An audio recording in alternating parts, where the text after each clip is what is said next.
Hey everyone, this is Snark with Snark's Domain. How's it going, Code String? Welcome to the stream. Yeah, today we're going to be doing a 3060 Ti Founders Edition. I've already taken the 4 screws out here and the 2 back here. And so now we can just take these 6 out. Now, I thought I had already done a putty job on this, but then I don't think I have on this one. So we'll see. We'll open it up, see what we find.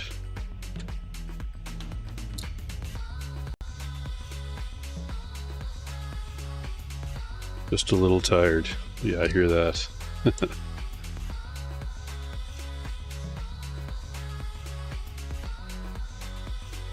These 30 series Founders Edition cards were I really like the design of like the cooler and stuff. Even the back plate. Yeah, I don't think this is the stock pad. It's got that Band-Aid feel to it. Oh, let me turn this there we go. There was some purple happening. I'll try and manually focus into this. Wow, I gotta fix the... Okay, it's pretty dirty.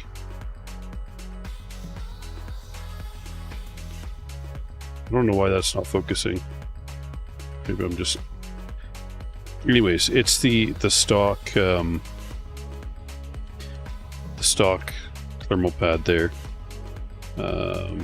Just kind of going around there. You can see there's an oily deposit on the PCB, which is fairly typical of well, anything silicone related eventually, but pads do tend to have that happen a little bit sooner.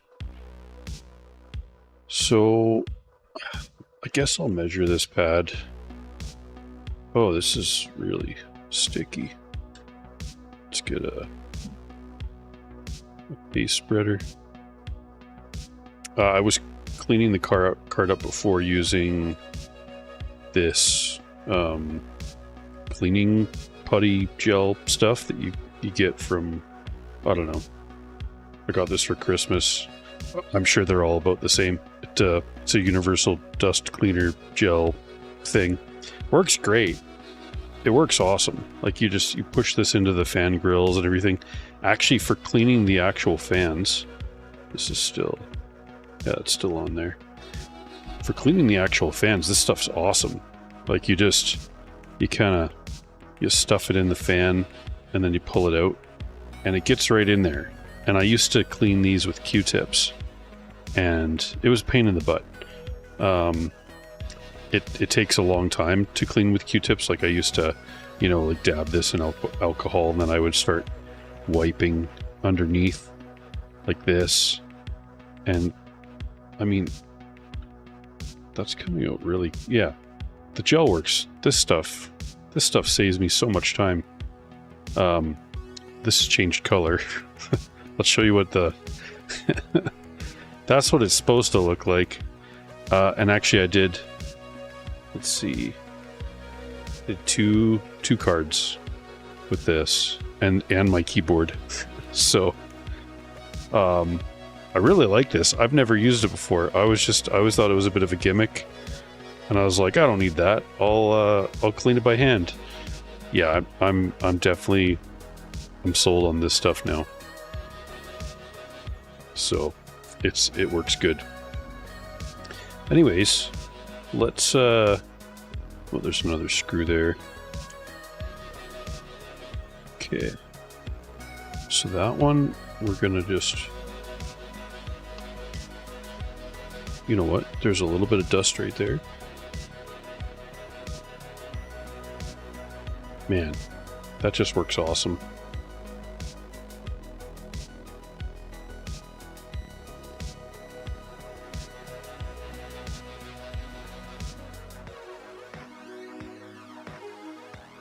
Like you can just push it into the grill and pull it out. Anyways, that's enough about that. I'm sure you guys have already used that before, and I'm just like late to the game. I'm going to clean this back of the card up here a little bit first.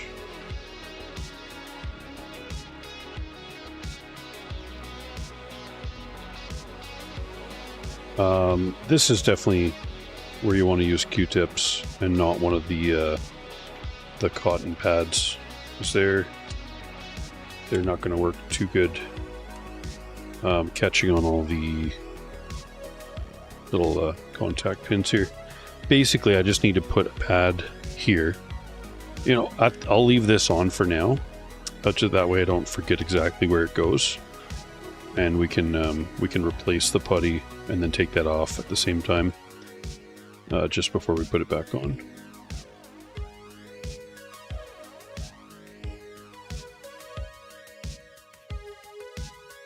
Yeah, I used to hand clean stuff with like Q-tips, and like, don't get me wrong, I didn't mind being thorough in the process of cleaning, but it does take some time.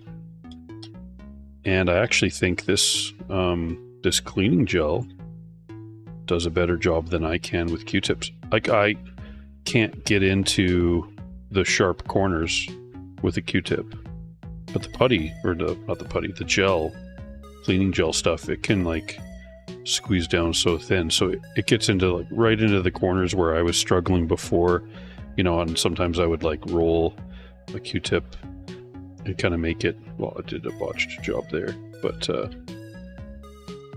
you sometimes make it like a little bit of a point, and then it's usually easier when it's wet. Okay, now it's not working for me either way. I used to do it that way, and no more. I'm definitely going to use this gel stuff from now on. Okay, so before we go any further, there are a couple ribbon cables, and they just have these, the cable like goes in here, and there's a little plastic latch on the other side, and you can just lift them up with your fingernail, and you'll feel them go into the released upwards position, and then you can either use your fingers, or if you happen to have, see, I need better tweezers, and I have some on the way, but we're going to use these large tweezers today. So it'd be nice if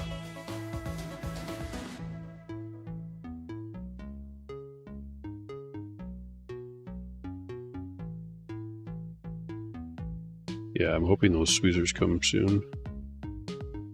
Okay. Those ribbon cables are pretty delicate, so you really can't get too forceful with them. Okay, so this is going to be...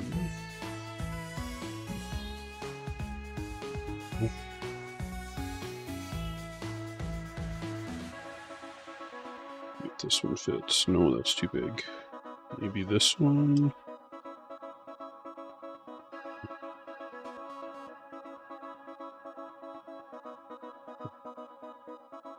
the only complaint I have with the Edition 30 series is the three, so far, the three different sizes of screws.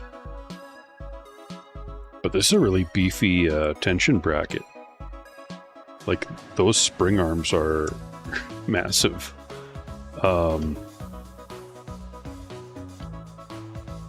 there's definitely a lot of force being generated. And I'm just going to do my typical X pattern to release that tension.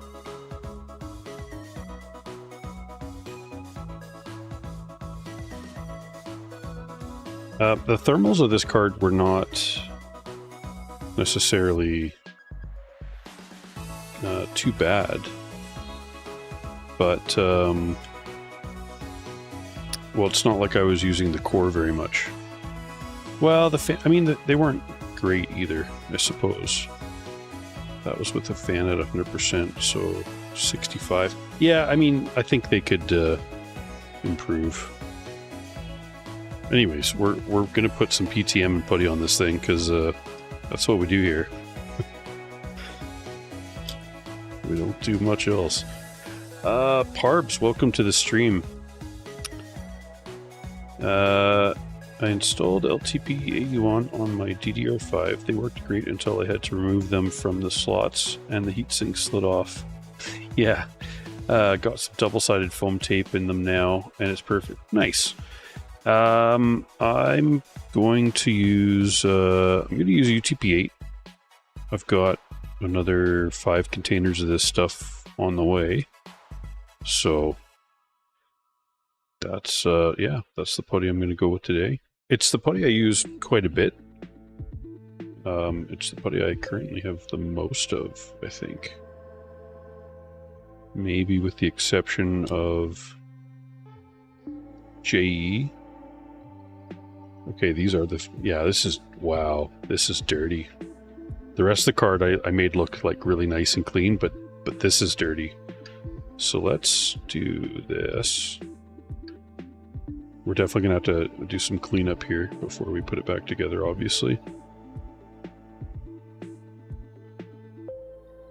Yeah. Dirty card. Let's quickly figure out how thick these pads are. And then they kind of feel like previously enjoyed chewing gum.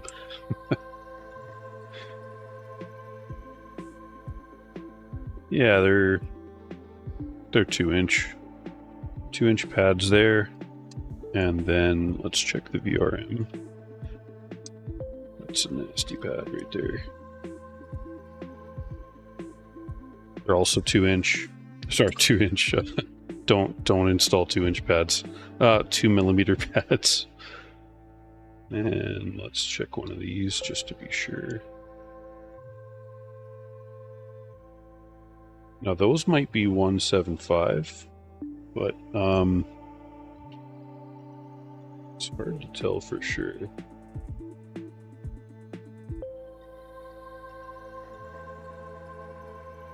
That might be actually...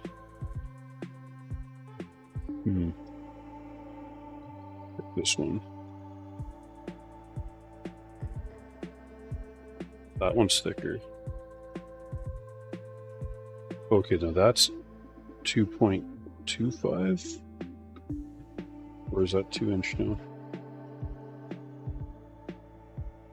0.25 there. Yeah, that was another thing with the Founders Edition. I really like the design of the cooler specifically, but I don't like the design of the gaps. I don't like the pads they used. I don't like that they covered the back plate in plastic, and if I remember correctly, there's this plastic protective film between this pad. Yeah, so they didn't even cut away the plastic. So you're trying to transfer heat through, first of all, a pretty low quality pad as far as thermal conductivity, and then you have to go through like a little plastic layer, and it's got this like Band-Aid mesh material on the inside.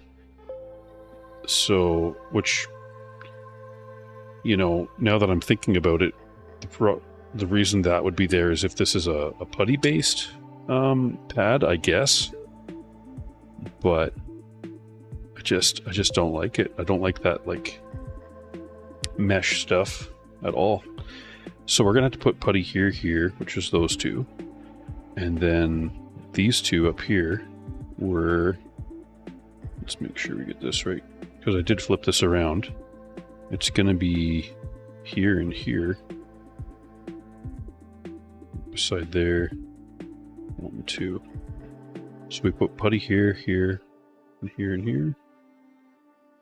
And then we should be good. Just don't want to... I guess I could always look back at this video if I really had to.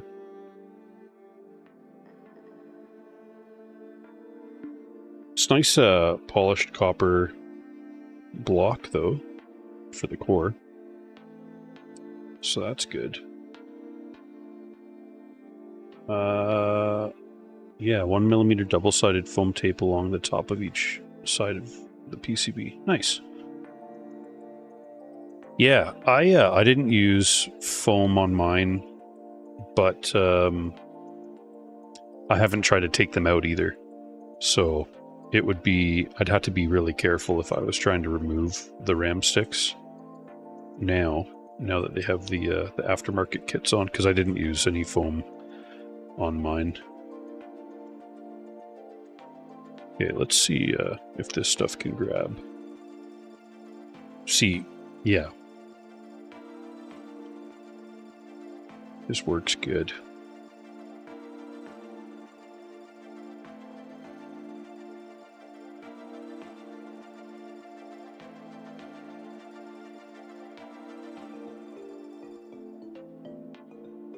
You know, I think I'm going to use this stuff more often now. Now that I know it's so good at grabbing stuff.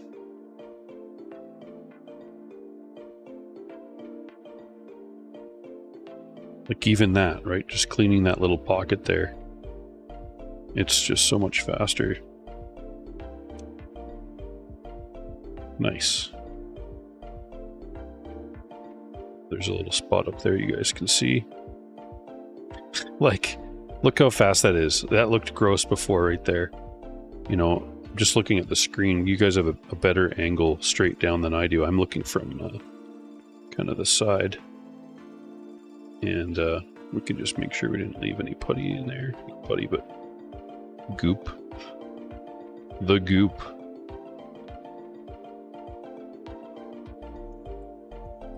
Yeah, when I did my RAM sticks, I think it was like 0.5 of a millimeter gap. It was a double-sided kit, so it was pretty tight. And yeah, I was like getting close to maxing out the putty. I was using, oh, somewhat close anyways. I was using UTP-8, I'm pretty sure. I'd have to look back.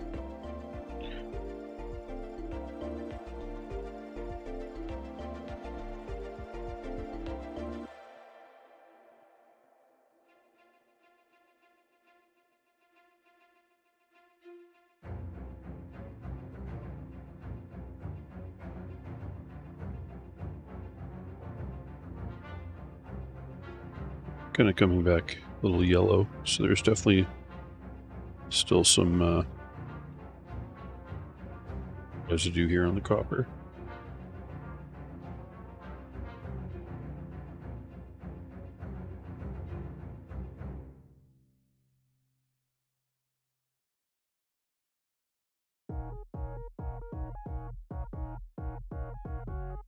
So I'm actually technically on days off right now. Well, not technically, I just am on days off. It's been like a slow startup after Christmas, which typically happens with what I do for work. There's a lot of the rigs stopped drilling for Christmas, right? No one wants to work Christmas in North America typically. I shouldn't say no one. I just haven't met the person who wants to work Christmas yet. I've like had to work sometimes, and that just kind of comes with the territory of my job. But usually it's worked out where I have it off, even if I'm on call. Like if the phone rang, I'd have to go, and that would not be fun to have to be sitting around like a turkey dinner and then hit the road, but sometimes that happens. But usually not too often anymore. It's been getting better. I will say that.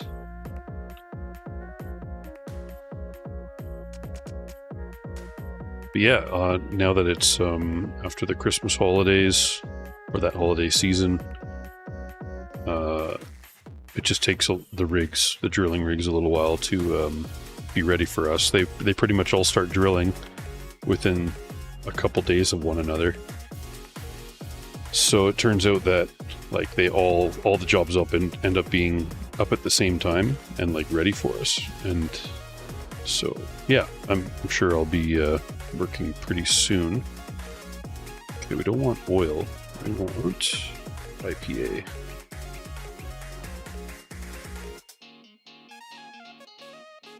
I'm gonna let the all drops on each of the VRAM. Let that soak a little bit.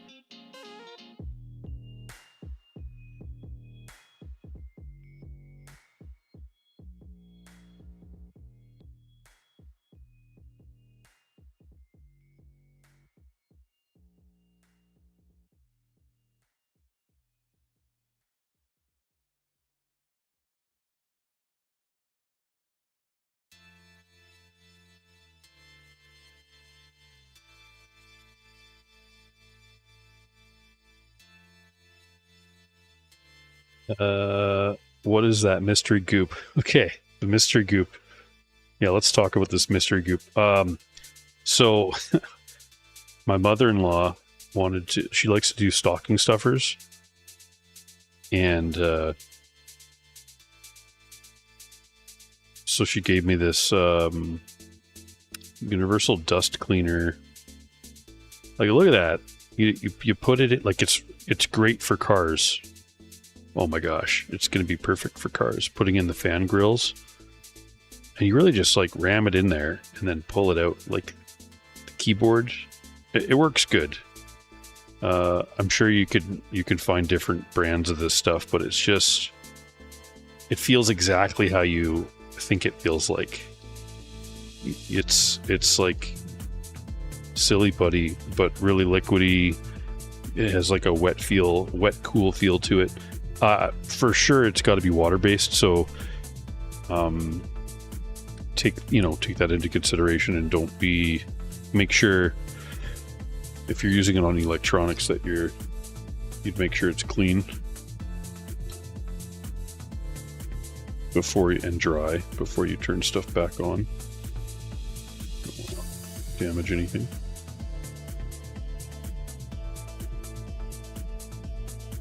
So the paste, it was pretty dry, obviously, and baked, but it was still making contact.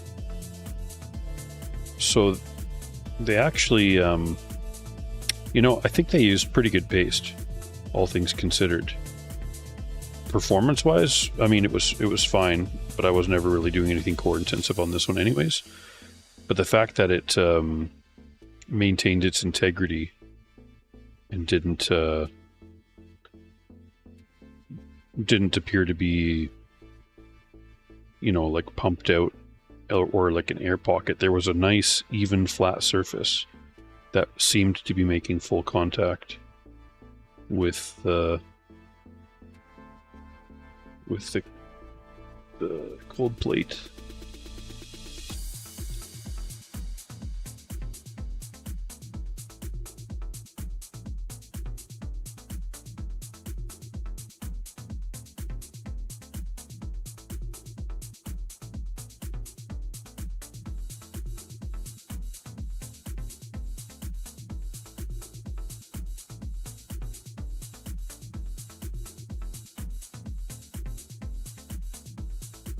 You guys do anything exciting today? I didn't really do anything exciting, but I was cleaning the basement. So we're going to be moving a bunch of stuff from a storage unit back home and make space for all that. We had a storage unit when we decided to move houses. We bought a new house and stuff. And that was a couple of years ago. And the storage place started off at I would say a somewhat reasonable price for the size of the unit that we were renting. It wasn't the smallest size, but it wasn't you couldn't store vehicles or anything in there. Not big enough for that. But the price seemed reasonable, and it was useful, and it was supposed to be a temporary short-term sort of thing. And somehow we just sort of didn't make it a priority to move stuff out of there. We probably should have, but and we didn't notice for a while, but the price kept creeping up per month, and it wasn't even per month. It's like every 4 weeks, so every 28 days exactly, which seems a little excessive if you ask me. It's basically like you're making an extra payment a year. So we're just like, yeah, let's get out of there, not have the storage unit anymore, and put the effort in and move the last few things that we need to move. So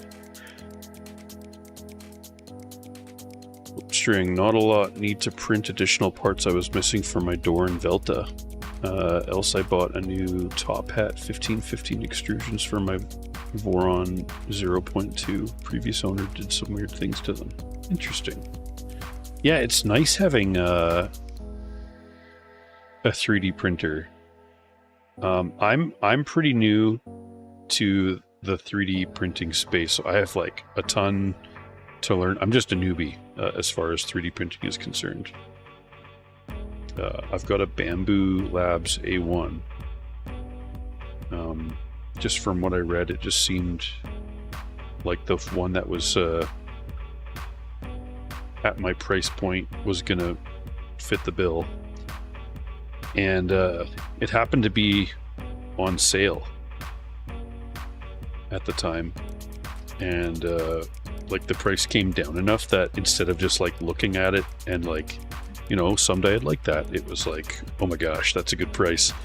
And that's how they get you, you know.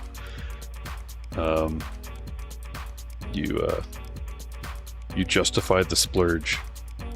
So yeah, I got it. I didn't get it with the AMS. I'm not sure if multicolor printing is important to me or not.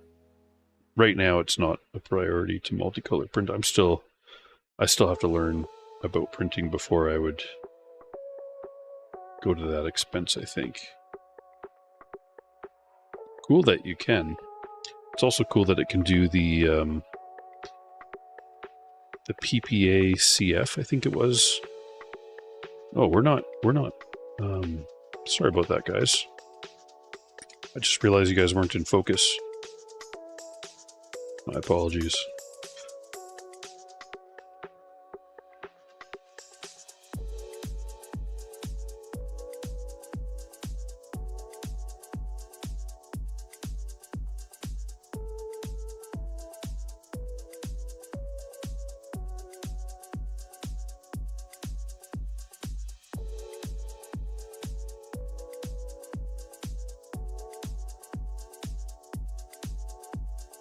Pretty clean. I think I kind of want to just do a little bit more around the core.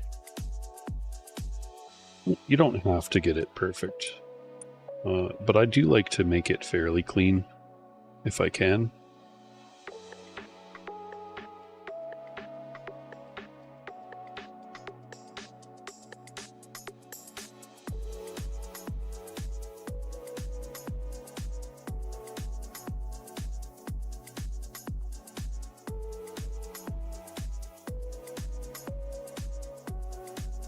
Yeah, printing is like a rabbit hole. There's like so much to learn about printing.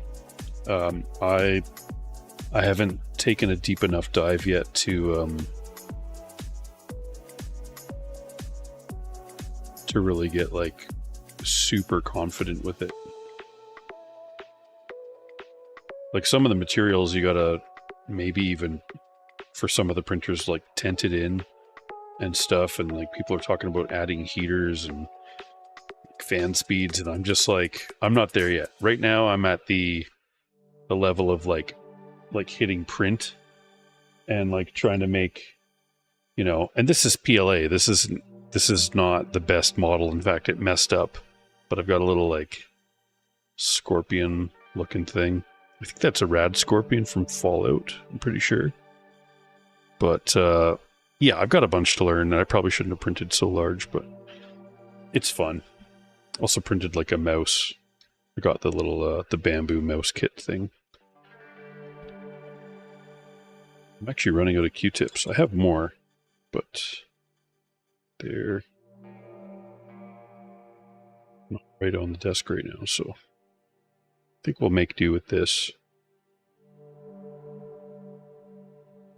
Oh man, I might have to see. Got a baby monitor. My son is starting to stir a little bit. Just fed him about an hour and a half ago. He should be fine. He's not crying or anything right now. If he is, then I'll have to quickly run up, and I'll probably put like a. If I do have to go for a minute, I'll just put a little timer on the screen to kind of show you guys what I think it would take for me to get back. And maybe a note or something.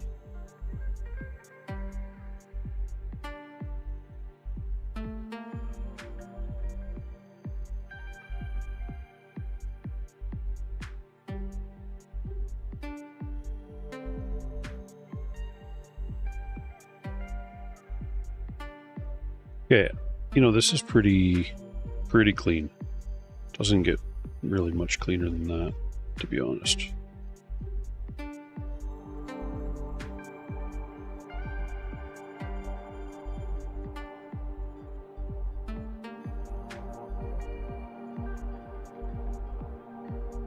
If you're using Q-tips like these, just be careful on your cold plate surface.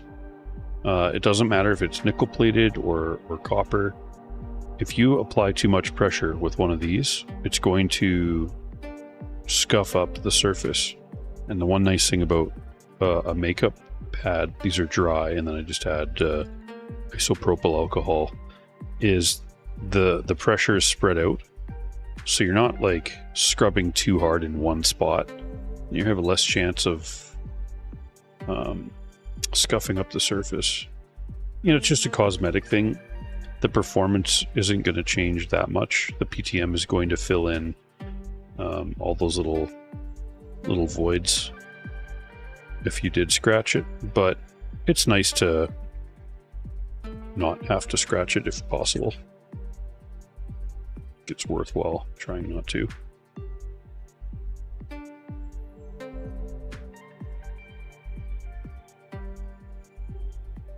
Okay, so this is the cap link stuff. And I think I'm just going to cut across here.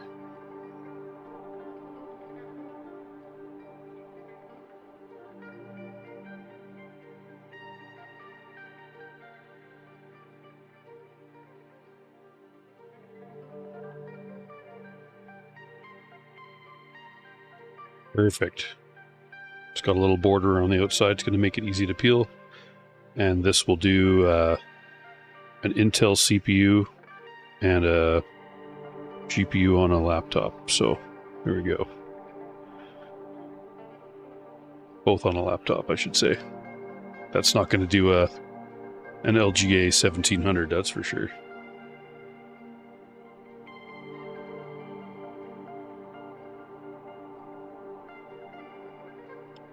Yeah, renewable subscriptions for businesses is like kind of, yeah, that's a hard business to like have to run. I wouldn't want to do that. You know, where it makes sense would be like pet food, that kind of stuff, diapers. Maybe not diapers even, because, you know, when babies are growing, they do change diaper sizes often enough.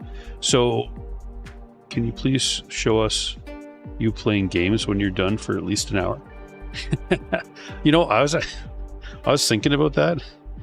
I mean, let's do it, because although it's a little wasteful, usually use the die edges to make it much easier to peel.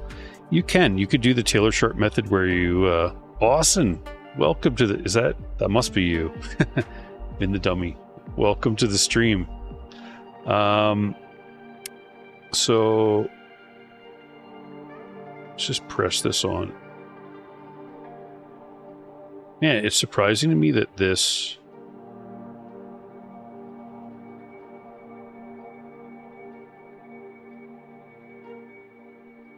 Maybe this tape is just like defective, because this is the second stream where we've had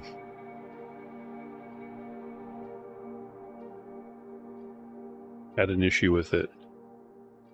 Let me see if I have other tape. Just a second, guys.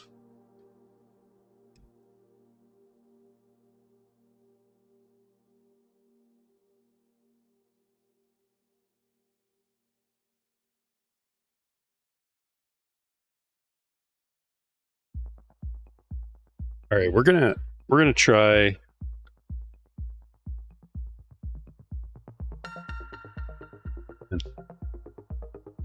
So the Divinity of Light Supremacy command, I'll definitely consider it. I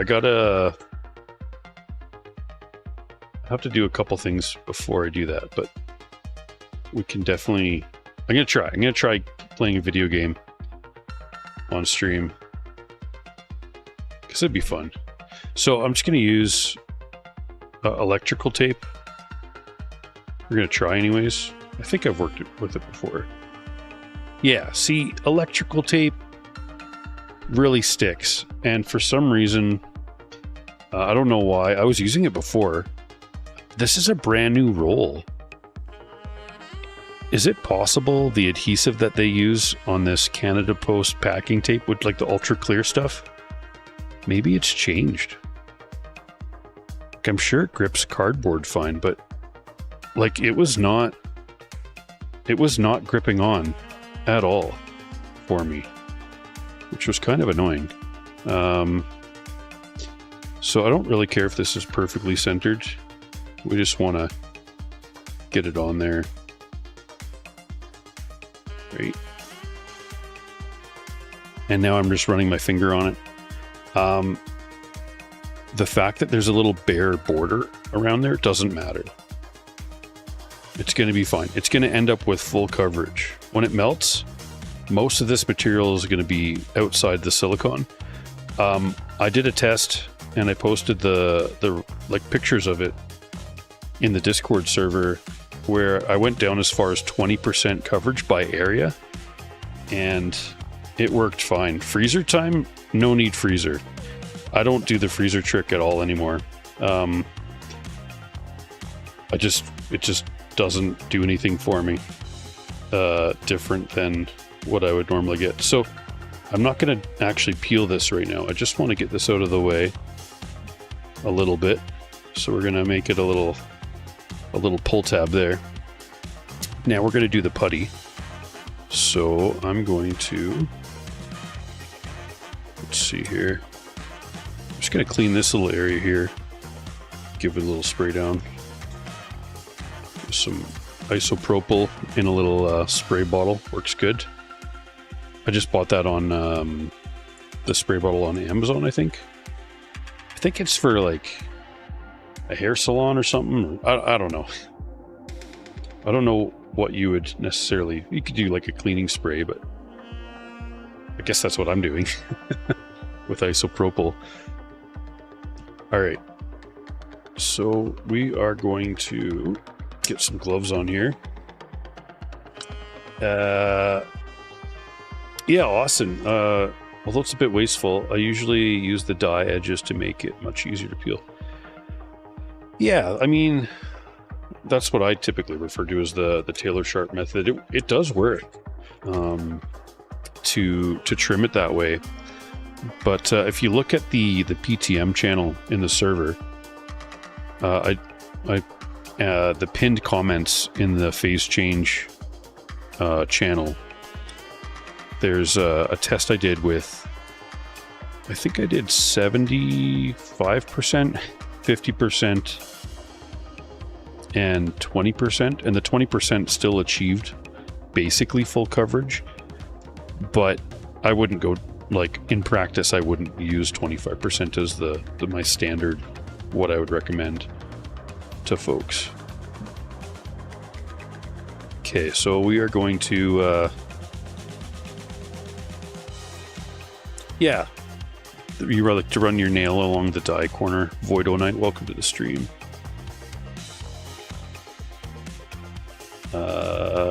Thanks, brother. I'm so excited to see the results. Well, I'm actually not, like, I'm not going to do the results of this card. I didn't get like a before. Me putting putty on this card isn't going to show anything actually, because it's got GDDR6. So I can't show memory temperatures. And I didn't bother recording a before with the core temps either. But to be honest, the core temps weren't dangerously bad or anything. I'm just considering giving this card possibly to a friend who I built a computer for, let's see, 4 years ago. And at the time they were on like a super tight budget. And so they weren't in the market for a card at that point. And that kind of like steered us towards getting a CPU that, like, basically an APU. So we did that. And they've just been gaming on an integrated, like an AMD with integrated graphics. And they've been, like, it's been fine. But they're also, like, it was actually for like a friend's son. So it's not that I'm like direct friends with this person, but it's my buddy's son basically. So now he's like a bit older and has a bit of money, and well, I'm probably just gonna give the card to him. I'm not really looking for money from them. I normally wouldn't give like cards away, but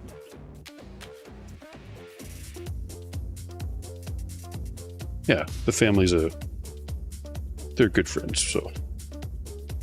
And they help me out with like, stuff with my house and all that good stuff. Okay, let's do something like that. You know, this is not quite as big as I want it to be, so I'm going to re-roll it. Tweezers work wonders compared to the freezer trick. 100%. Yeah, tweezers work good. We're just going to make this a little bit... If you ever roll it too small, just...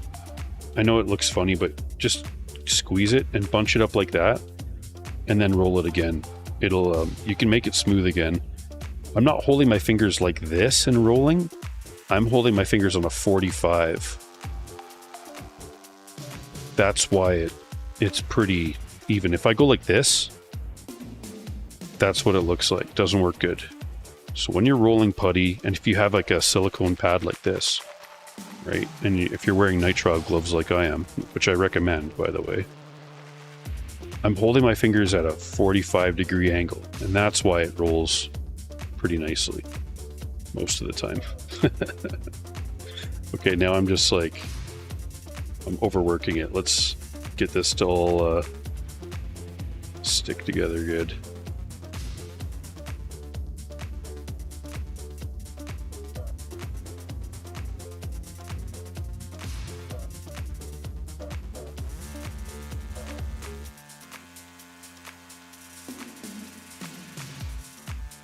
Okay, something like that.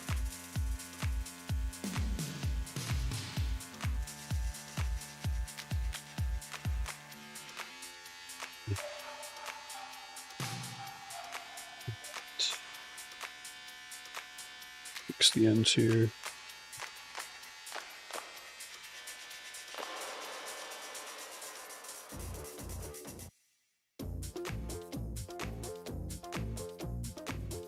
Now let's center that a little bit.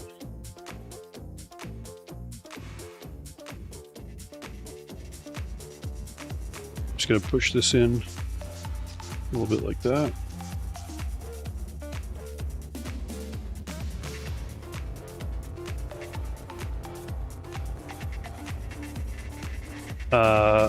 Yeah, Zerpocalypse, welcome to the stream.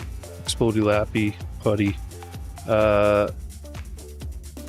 Yeah, you don't need to have full coverage either. Don't go down to 20%. I was going to the extreme to prove that it could be done. It can be done. I would stick with, like, you know, 35% and above. And that's like a wide range. That gives you the ability just to cut it a little bit smaller. You know, cost savings, it's not about that. It's, unless you're doing a lot of them, then you could go like a pretty consistent 50% coverage. But that doesn't mean like 50% this way and 50% this way, because that'd actually end up being 25%. That's 50% by area. I just kind of wing it and make it a little bit smaller by a couple mils, and I don't worry about it. This doesn't need to be stressful. So like the less stress, the better. Now, I haven't run the numbers as far as like these pads, which I'm just going to call plus or minus 2. There was ones that were like 2.25. There was ones that were 1.5. And, you know, they're about 8 millimeters wide. I'm just going to assume that that's, I don't know, somewhere around the 4 to 4.5 log diameter. I could use the putty calculator, but using the putty calculator isn't fun, guys. It's there. You can use it. Sometimes I do, especially if I'm trying to like show how to use it. But it's a lot more fun just to wing the putty. To be honest, less stress. It's probably going to work out fine. Like, it's usually works out fine.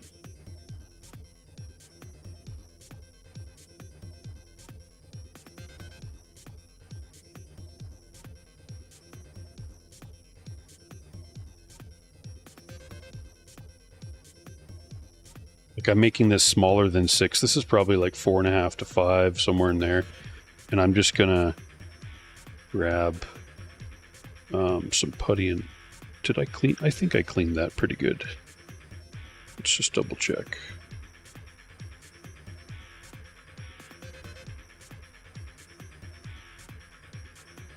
Can't remember if I ran a isopropyl Q-tip over this yet, but we're just gonna let that dry for a moment.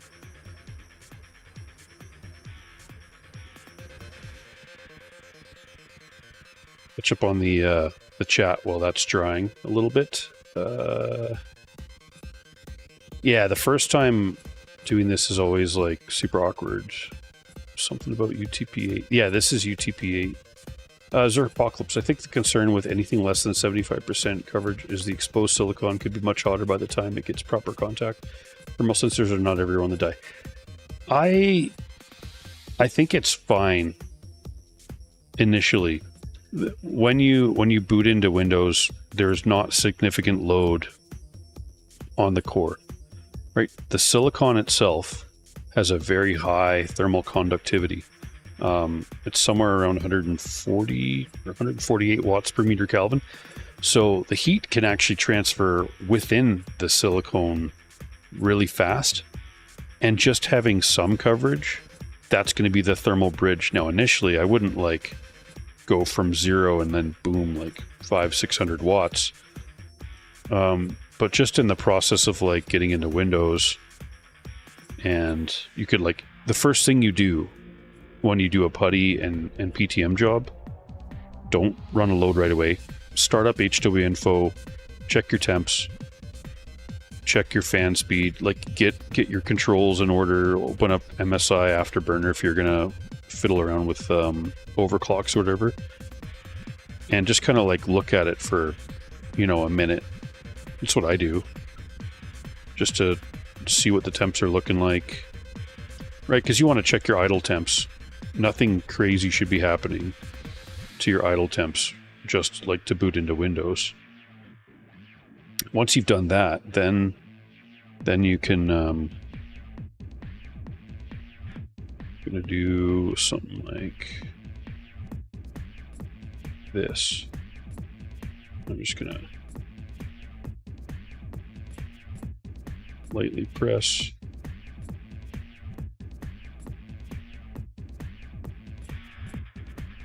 And then you start your load, and the heat's gonna initially, like, it's gonna melt it faster. Like if you have full coverage, it has to melt all of it. Which is fine, it works. But if you go a bit smaller, it's just gonna melt a little bit faster. You're gonna get thinner quicker, I think. You just ordered PTM7950 Reggie 22. Sorry, I had to read that. Welcome to the stream. Yeah, you're right, Explodey. Explode Lappy. First time is always awkward and a little bit painful. I hope you are wrong. I've seen Snark's tutorials and taken notes. Oh, I mean, it doesn't have to be painful. It could be fun.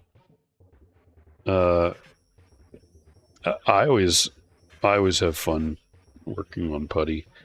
So we're gonna do.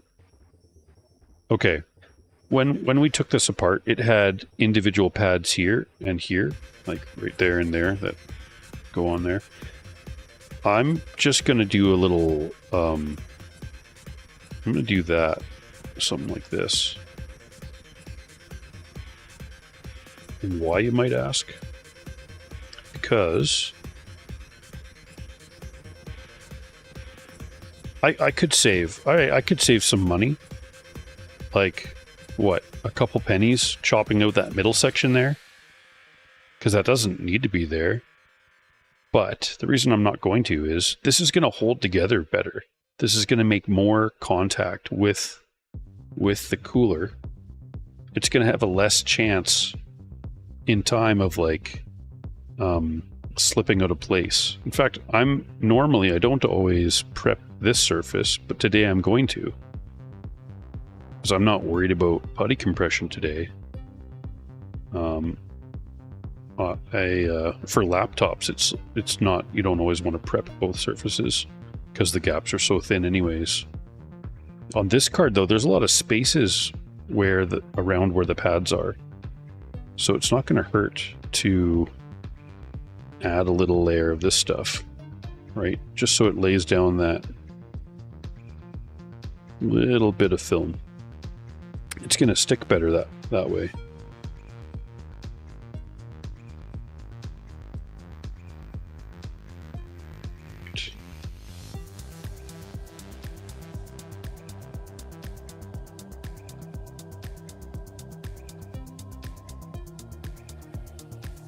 These are nice cards for the cooler design, but yeah, I don't really like the pads, and I'm not sure.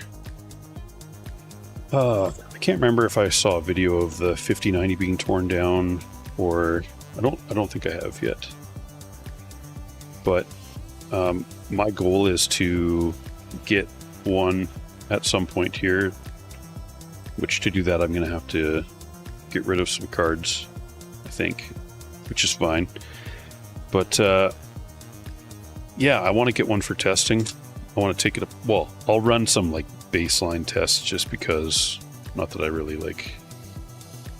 Well, you know, actually, no, I do want to do a baseline test and see what the memory temperatures are like, and see what the core is like for the 5090, if we can get our hands on one. I just don't want to have to like line up in front of Best Buy for 20 hours if I don't have to. So I've done that. It's not bad if you're like hanging out with friends doing it. Alone is not much fun. Let's catch up on the chat here. We're getting close to putting this thing on. Oh, let's see. Am I like way behind? I'm way behind.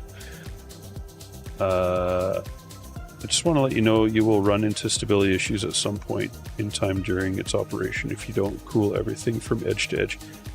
Just saying from my 27 years of thermal engineering. So the Divinity Light Supremacy command, for sure. this stuff melts, 80% of this PTM material is going to end up outside of the silicon die. It's going to have full coverage, and there will actually be formations of the PTM on the outside. It starts off at 0.25, at least this sheet that I'm using is the 0.25 variant, and it's going to squeeze down once it melts to 0.038 of a millimeter, which is 1.5 thousandths of an inch. So most of the PTM is going to be on the outside. It's definitely going to have full coverage. If you want, you can join my Discord server. If you go to the phase change material channel and check out the pinned messages, if you scroll to those, well, or just click on the pinned messages, there'll be three applications on identical CPU, well, IHSs anyways, where I did like 75% coverage, 50% coverage, and 20% coverage, and even the 20% coverage still basically achieved full coverage. So I'm not worried. This is going to be fully covered once it melts. Reggie 22. I was thinking of getting the Honeywell HT10000, but that stuff is awfully expensive and didn't exactly knew the amount required for 3090 and a laptop. So for 3090, you need 75 grams of putty, and for a laptop, buy 20, and you're going to use like maybe 10 to 15 depending on the laptop. So you're going to need 100 grams. Actually, you could maybe get away with 90 grams, just whatever increment is in there.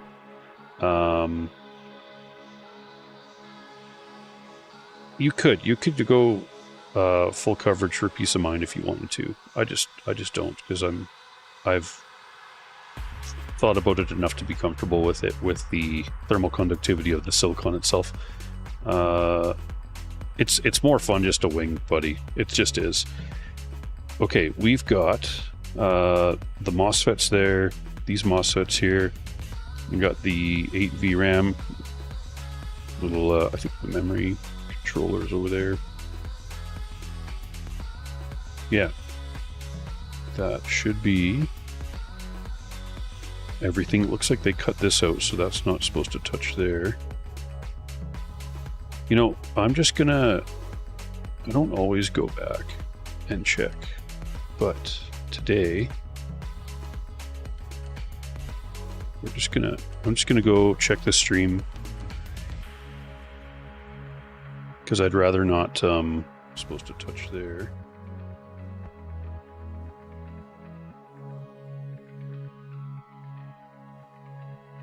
Let's see. I'm just looking at where the yeah, so just boom boom, and then those two.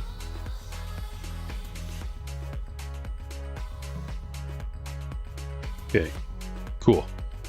So let's peel this PTM. After I've placed it on, I ran my finger on it before.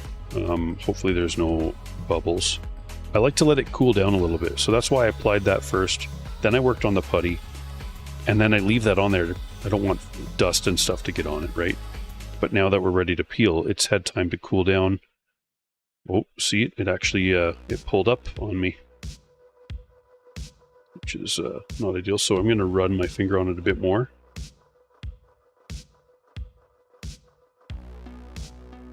It's tearing. Well, this is great. Great to have it not work perfectly, which is fine. It doesn't really matter with this stuff if it's not perfect. You can always pick up a different corner to peel from.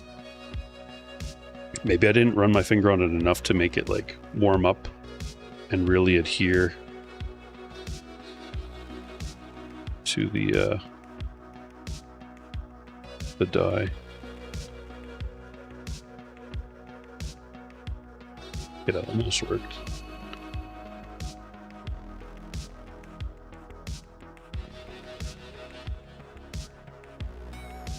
Maybe I wasn't peeling back steep enough. No, that just wants to come off. Good times.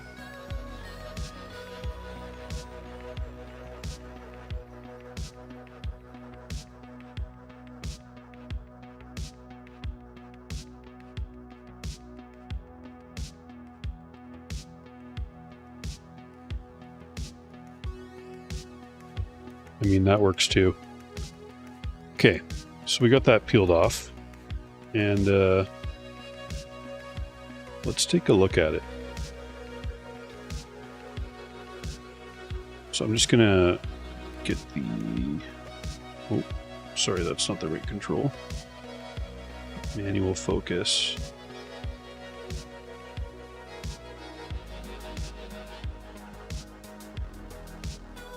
You see that? It's kind of like lifted up a little bit.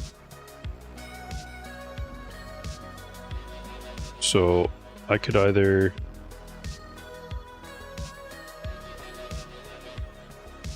leave it or fiddle with it a little bit. Now, if I'm going to fiddle with it, we're going to use the same piece of plastic.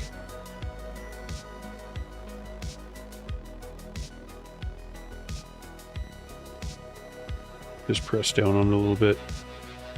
There we go. I just didn't want it to have an air pocket underneath. Okay. So now we have these 2 ribbon cables to worry about, which we should be fine with. I'm going to hold this upside down, and we could see that some of the putty actually fell. And that's because it was harder to surface prep in there.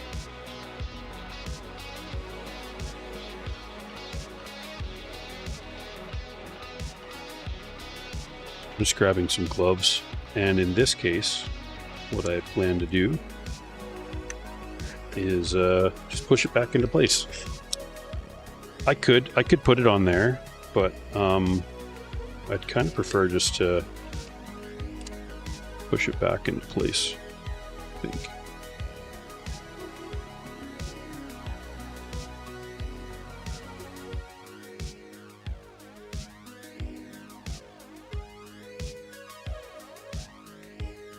You know, we're gonna re-roll this one, and I'm just gonna add, on a whim, I'm just gonna add a bit more, just because it feels like sometimes you gotta trust your gut on this kind of stuff. Because I did have it quite thin, which would have been fine. I actually think it might have been enough, but I'd rather be 100% sure.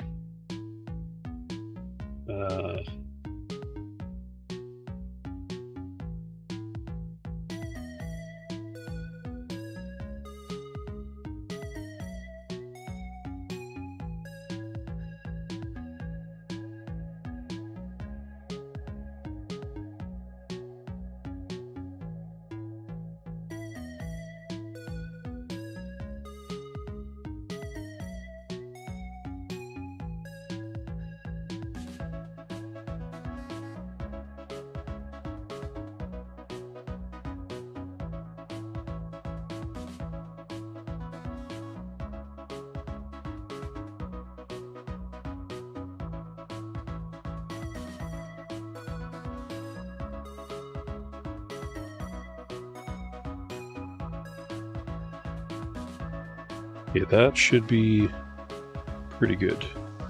Let's do the tilt test again with the gloves on this time. And it's stuck. We don't want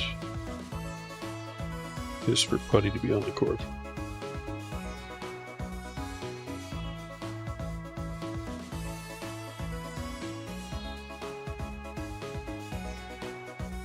So with this one, you can kind of go off of where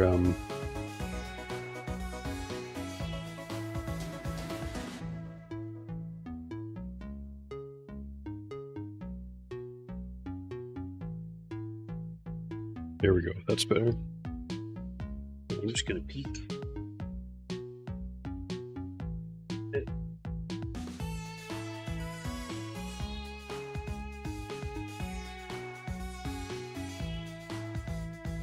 It's good. Okay. So I think I've got that relatively lined up. We're going to Excuse me.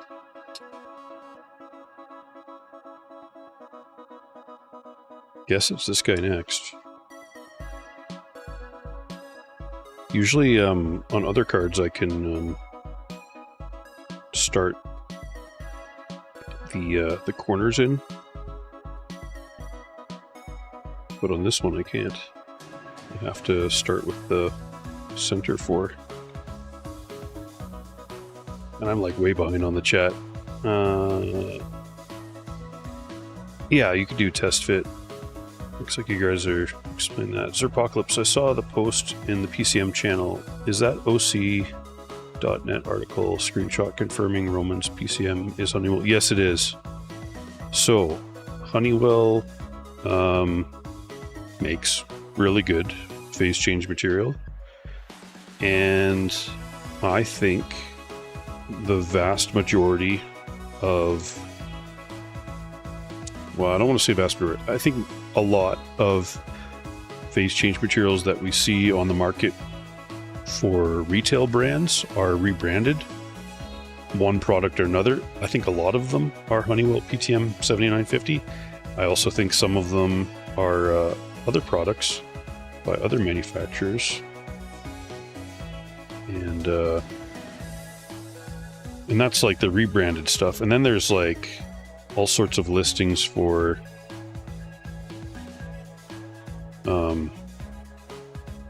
Honeywell PTM7950 that some of them are a little bit questionable, as Explode Lappy is aware, and you guys are as well. There's definitely a few out there that are a little bit sketch. Especially that really dark one that we saw from that. And I keep buying it and can't get it delivered. But I'm going to have to just buy it from a couple other stores and hopefully it eventually comes. So these ribbon cables are not actually that bad once you get used to them.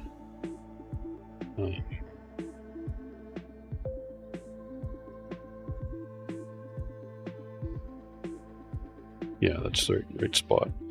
Okay, so I've got these roughly started. They're about equal. Now I'm going to do the star pattern where I tighten them little by little.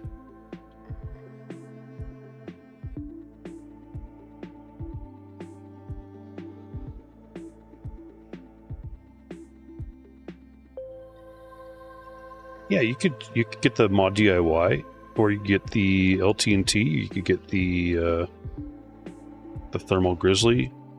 You know, you could buy a 400 by 160 millimeter sheet online for $115 from Passionate Girl Store if you wanted to buy bulk.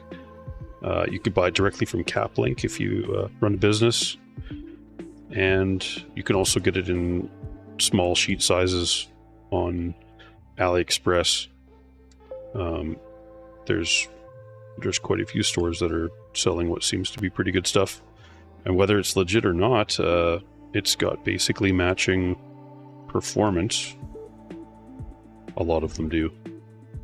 But hey, you know, it never hurts to just, you know, obviously buy the one that you want to buy. There's nothing wrong with coming to a decision on that and sticking to it, kind of thing. Okay, this is where there's like one screw here. I'm pretty sure it's this one.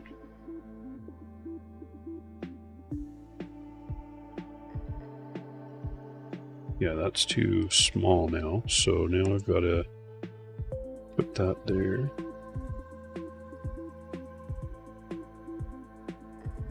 Where's my other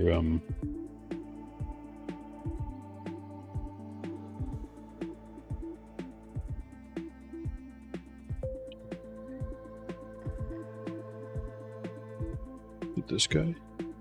No. Oh, it was. No, not quite. It is that one. Why does that seem so big? That's like a maxed out, wow. That's it's pretty shocking that they managed to pull that off.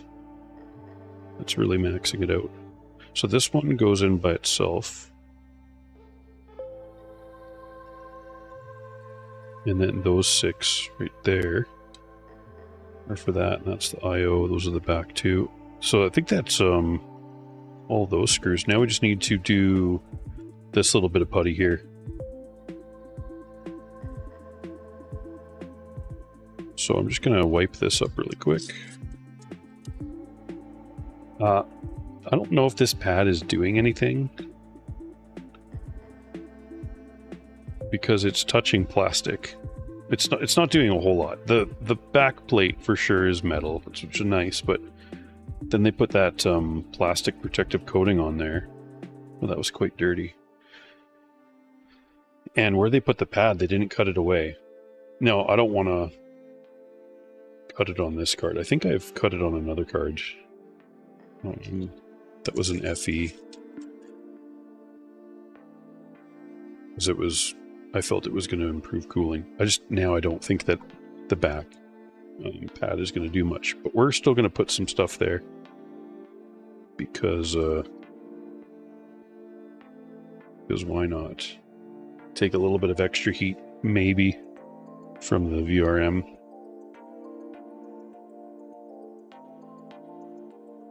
I don't know if I'll be able to play a video game for an hour, but I'll play like maybe a round or 2 of Helldivers after this, if you guys want to stick around for that. If not, hey, no worries either. I'll have to move the chat over to the other screen just so I can keep track of it. All right. Oh, we got Darian Vorlik in the stream. Welcome to the stream.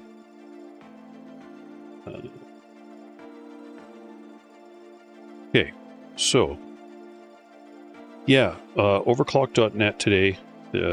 Well, last night at like, I want to say maybe 2 a.m. or something like that. Roman was on, or someone was asking if he could confirm whether it was the real deal or not. And then someone else replied, they're like, he's not going to reply. You know, that's like proprietary, you know, it's not something he's going to answer, because that's like proprietary information maybe that they may or may not want out there. But then he decided to answer it. So yeah, it is the real stuff. You know, and I'm going to take his word for it, just like we are taking LTT and Mod DIY. Like I don't think those businesses, they're well established in North America, and Honeywell would certainly be able to go after. Then again, Thermal Grizzly didn't call it PTM7950. They called it under their own brand, and I think that makes sense for them to do. That's been their business model by the looks of it, right? If you find good products, you don't always have to manufacture from scratch. And I think some stuff they do probably make from scratch. So I just don't know which is what. So okay, we got the 2 cables in. I went bigger on like this pad. I didn't measure it or anything. I'm confident that's going to squish down and work just fine. Yeah. Just gonna, you know, this is a bit tricky, sort of. It's got these 2 little tabs here, and they sort of clip into place right there. So what I find is if you hold it like this, and then just sort of set it into place, it tends to work out okay. Now I'm going to do these center ones first. Start those.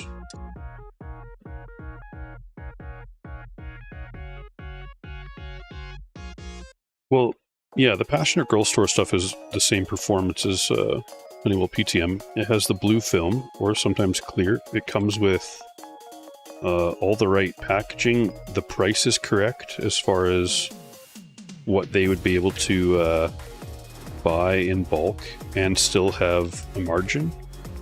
I bought some sheets from CapLink. Now, I didn't get a big discount because I wasn't buying in bulk, obviously, and I'm not a business.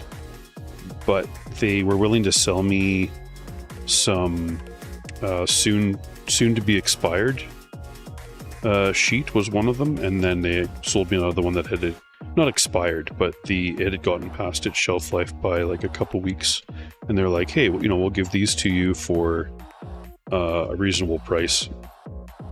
And so they did that, and I was willing to take them up on that offer, because now I have sheets that are both starting this last year. One was in August, the other one was in, I want to say, October or November, are past their shelf life date, and now I get to do long-term testing for the next several years on when does PTM stop being usable, like after the expiry date, the shelf life. I don't think it matters personally. Maybe I'm wrong, but I don't think it matters. Yeah, this is the one size smaller now. Man, this is annoying because that's not the right bit. I think it's this one. That's too small. It's really nice having this iFixit Snark's Domain. Where counterfeit PTM that I sent link to you before? Yeah, man. One of them never came. I ended up getting a refund on that. And the second one, it says it's in my country, but unfortunately it has not shown up yet. And part of the problem is Canada Post, which is like the local, or the Canadian mail and package service, they went on strike before Christmas. So I don't know if it didn't come because they went on strike and there's a big backlog of stuff, because I'm expecting a few things to show up, and it's been weird not getting stuff to show up. Like, I've been getting a trickle of like packages and mail, but I haven't been getting all the stuff that I'm expecting.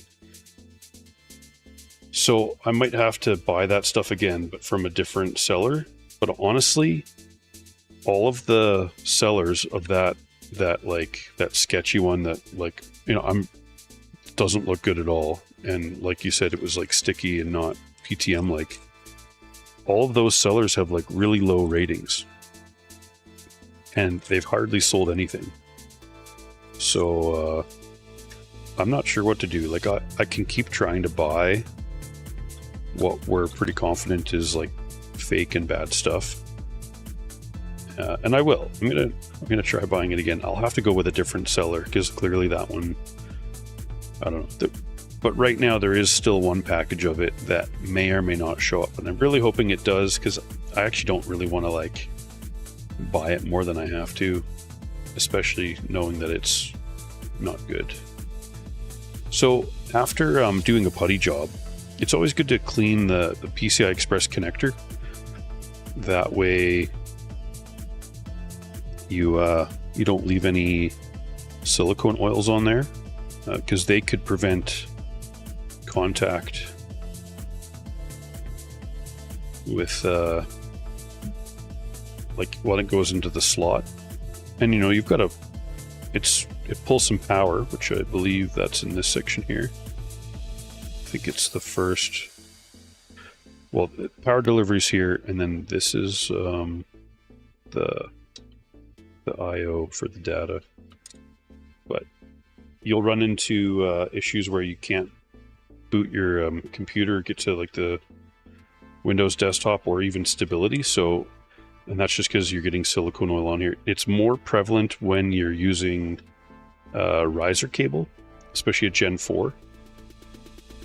But I find that you can avoid a lot of issues just by cleaning that slot. Well, not the slot, the connector itself.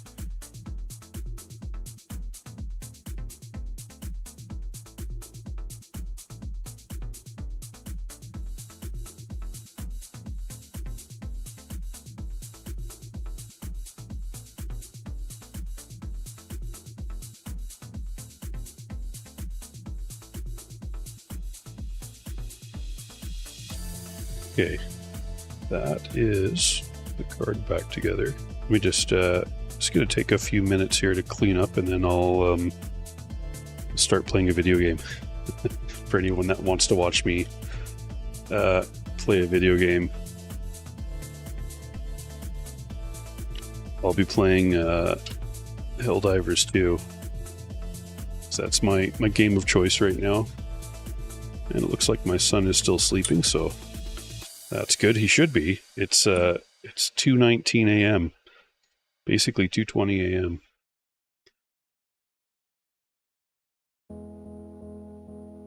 Just gonna clean some stuff up here. Okay, so what did we learn? We learned that not all packing tapes work very good for peeling PTM. We got to chat with a few new folks today in the chat, and we saw some familiar faces, which is always nice. I always like spending time with you guys in the chat. Okay, I'm going to use a tweezers for this, I think.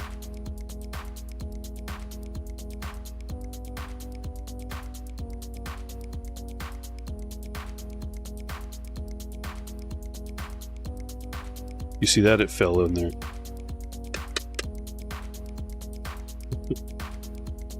Tap, tap, tap. Okay, we got it out. I'm going to set the card away, out of the way so it doesn't touch putty again, and we're going to clean the desk up here. I'm going to toss this. This stuff definitely changed color from the... that's a lot of dust. But man, this stuff works awesome for cleaning fans. This is the first time I've used it. I got it as a Christmas present. And it was a stocking stuffer, and it's working awesome. So I'm pretty stoked about that. Guys, I've never once streamed a video game before. So bear with me for a moment here while I clean this up, get ready, but hopefully it's not too boring for you. It probably will be. I'm not sure if I'll be talking lots or being able to answer questions. We'll see. The game I'm playing can be kind of intense at times, but I'll try and pay attention to the chat a little bit and maybe answer questions if you guys have any questions. But I think mostly I'm going to be focused on the mission at hand. So we're going to get this thing getting ready here.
Super Earth, our home. Prosperity. Liberty. Hi there. Democracy.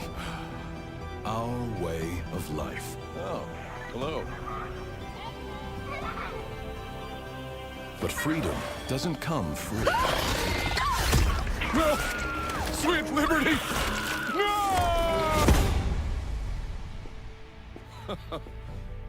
Look familiar? Scenes like these are happening all over the galaxy right now. You could be next. That is, unless you make the most important decision of your life. Prove to yourself that you have the strength and the courage to be free. Join the Helldivers.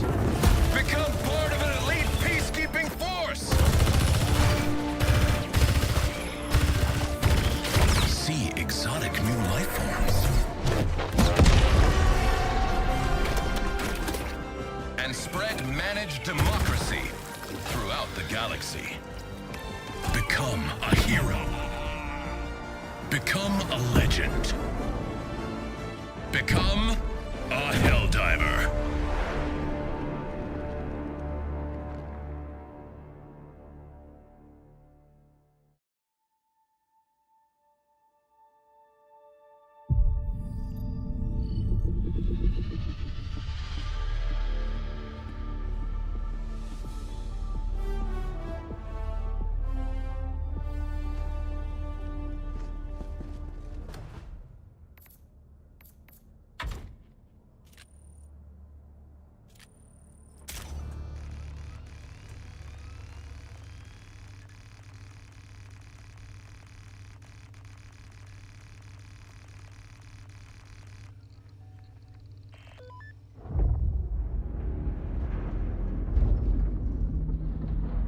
Man, I can't believe we're actually gonna become Helldivers.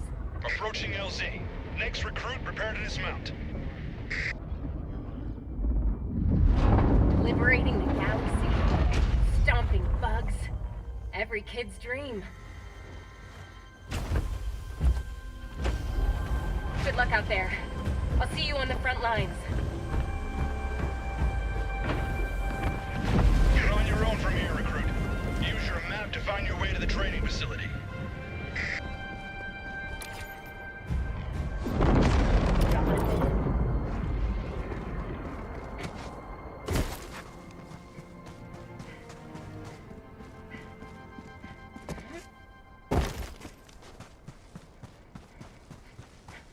Welcome to Helldiver training. Your instructor is waiting for you up ahead. Please proceed.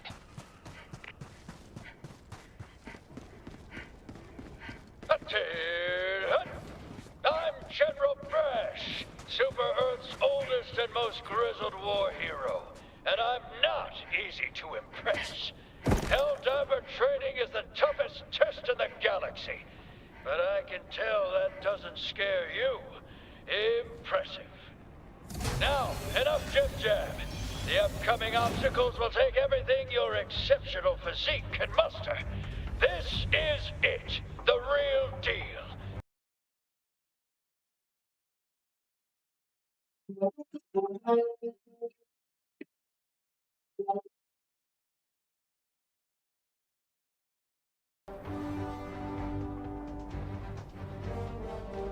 Testing, 1, 2, 3.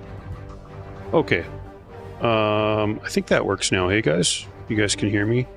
Okay. Sorry about that. I'm not really sure what happened there, but we're back now. I was just reading the chat and saying stuff.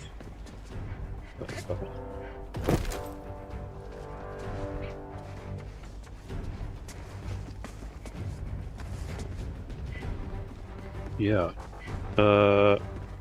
Harbs, I'm not sure. You end up with full coverage either way. In all my years, I've never witnessed such acrobatic perfection. I think you're ready for our highly realistic battlefield And simulator. Kevin Hamlet, That's welcome to right. the stream. That's a nice card.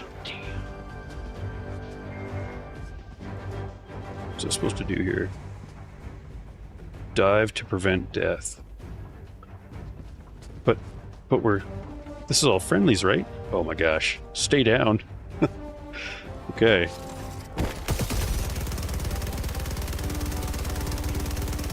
Oh, they're definitely tracking me. Look at that.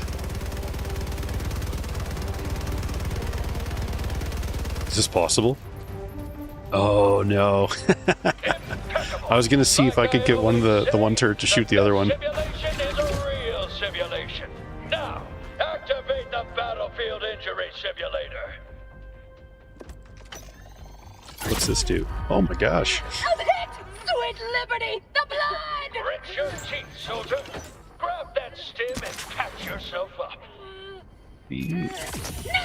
Oh yeah, that feels good. Good as new. Now, look sharp. You're about to encounter democracy's sworn enemy recruit. Parbs, PTM, it's not sensitive. PTM benefits more than paste. It can get thinner than most paste. Well, usually. The Terminate, the scourge of liberty. Arm I gotta yourself reload. and show that bug the true meaning of freedom.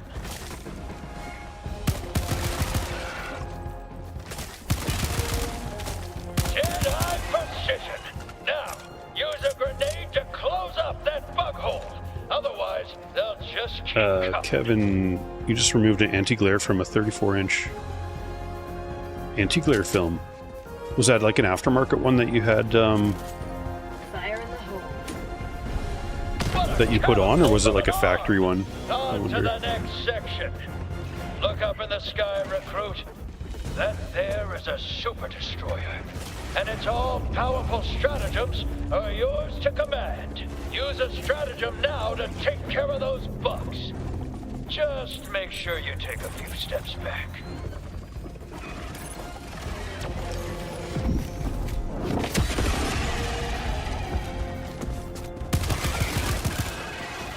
Ah, the will of democracy.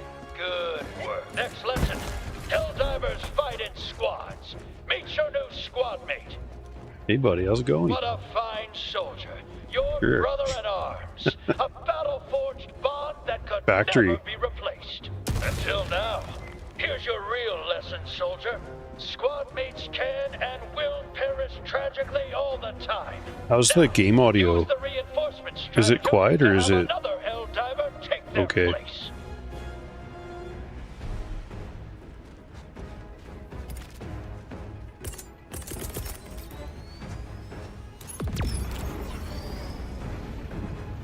For removing the factory stuff, off of an OLED, a QD OLED, that's like, Well done, that's a, soldier. It takes that's an expensive, resolve to move past the death of monitor. your ally Did with so you- little pause.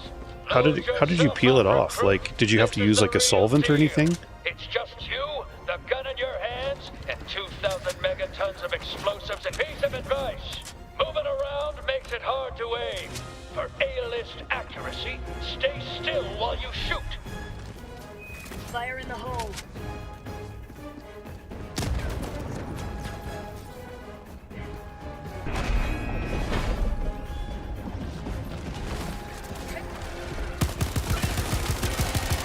Those unthinking bugs never stood a chance against a genius tactical mind like yourself. You are literally invincible. Does that mean I don't get the minigun?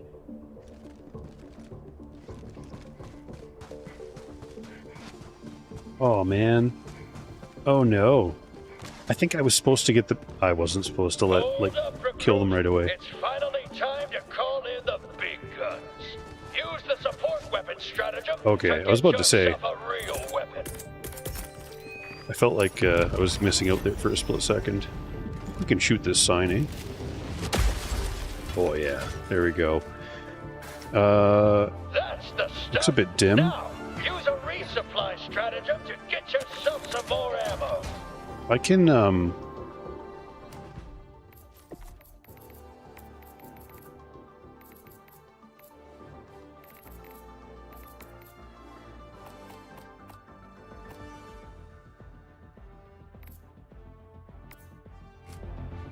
how's that? Is that a little bit better?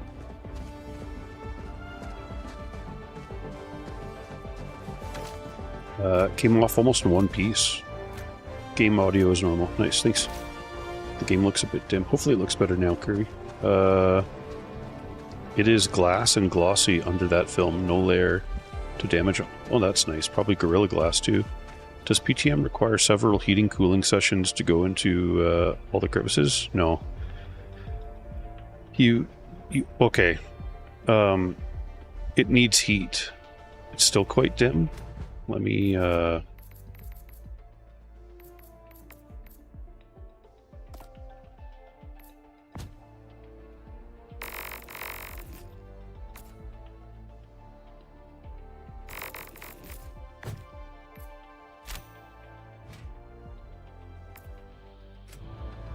how's that?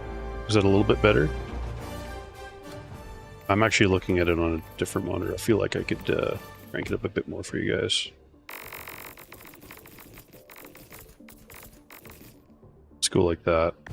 It's gonna be super bright for me, but I'll deal with it. It'll be fine. It's good that we're getting this out of the way before the actual gameplay. Use resupply. Oh.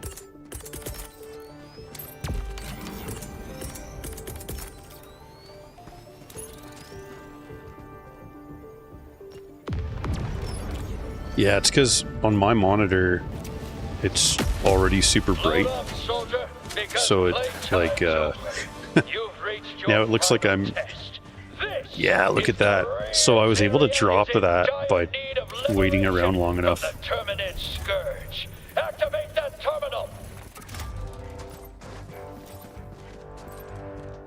So in this game, you run fastest with your secondary, which is the pistol. Excuse me. I've never seen such flawless terminal activation. Retrieve the flag of Super Earth. Okay. Here is the flag. That's the flag of Super Earth, recruit. Planted in the designated area. Make sure you show it the proper respect.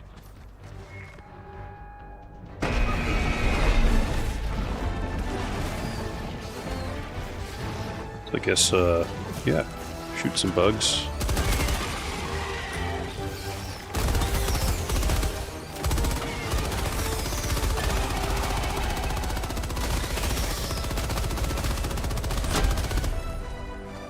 Glorious work, recruit! Already you've advanced the cause of democracy further than any soldier I've ever seen. You've proved your worth. You're ready to don your cape. Sweet. I got a cape. Oh yeah. Now there's a hell diver. You remind me of a younger me. The film scratches so easy on the QD OLED, and it looks better. Yeah, I had a laptop screen where it's got like a protective film on it as well from the factory. I still haven't taken it off, but it has gotten scuffed from a keyboard over time. It's been really annoying seeing those scuff marks. So I could see there being like a time to like remove films like that for sure. I mean, everyone likes stuff differently. Some people like matte black screens and other people like glossy. It also depends. If you're in a dark space where there's not lots of light pollution, you can get away with a higher gloss screen and it's not necessarily going to have a negative effect on anything. But if you're in a bright room and you got like bright windows nearby, yeah, the glare is real for sure. I play in a very dark basement. There's like no lights on behind me. Even when I'm streaming, I've got lights like overhead on a rack or whatever. So, oh, interesting. It changed me to the stock stuff. So what we're gonna do is we're going to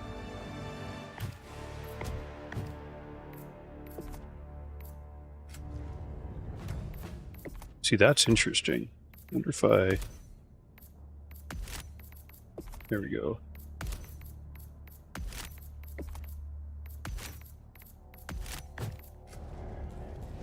That's better. The Illuminate have returned, but their autocratic intentions remain shrouded in mystery. Yeah, so if you're in a no windows in a dark room, you're fine. Let's take a look at the map here. So we got major order on the right, says contain the ongoing wave Liberty terminates. calls for aid across the galaxy. Personal order, Only kill you 4 can bile decide titans. where to end Yeah, I think we're gonna do terminated stuff first. We got 11 hours on both. Everyone's playing on this one, which is Forest, and that's Forest 2. Defense campaign. Let's play on this, I think.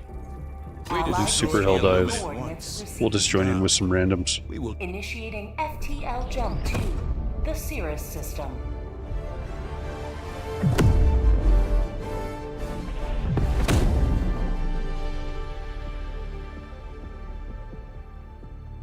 Jump complete. Okay, so these guys are doing Coordinates locked. defensive. Let's do... Hellpods prime. Wow, the screen is like obnoxiously bright for me. It's fine though. We'll make it happen. Let's go like that. Bile Titan.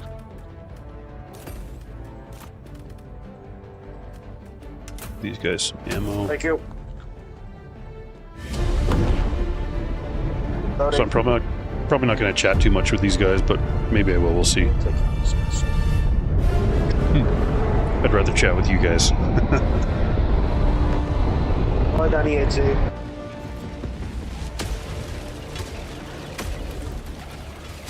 All the galaxy looks to you for salvation. Let nothing stand in the way of liberty. Calling down a support weapon.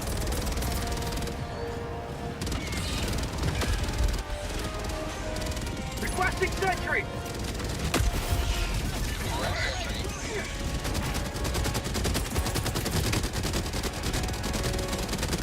Calling down a sentry. So we've got to launch all the rockets still. Requesting sentry. So I'm just going to line this side over here with my turrets.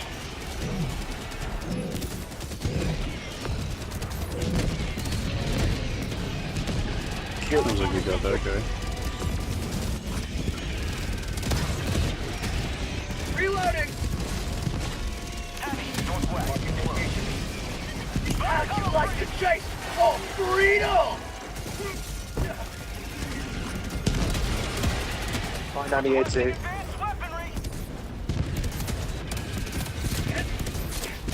thermite this time. You will never destroy our way of life.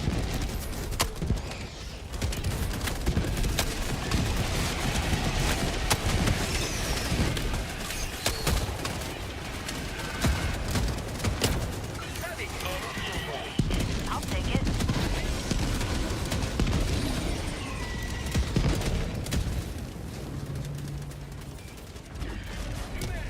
Reloading.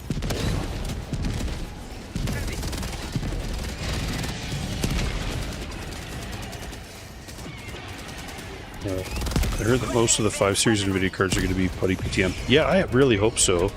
I'm still going to take mine apart. I'm going to test it when I Careful the buy one, landmines, guys. and then do some The landmines are. figure out what the thermals are like, and then I'll replace it with aftermarket stuff, and then see if it changes. You are moving outside the mission area. Calling down a sentry. Requesting fortifications.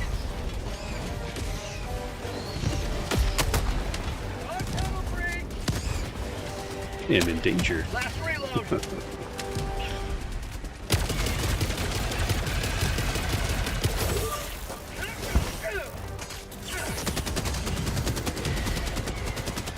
You back. Charger.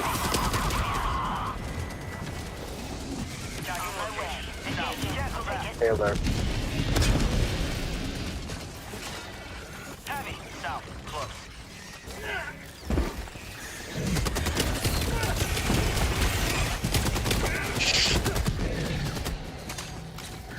Reinforcing. I'm bleeding out. Request a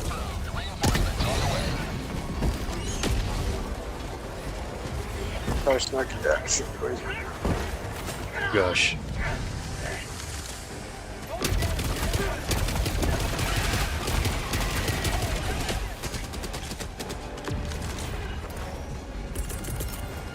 Throwing supply Careful beacon. landmines.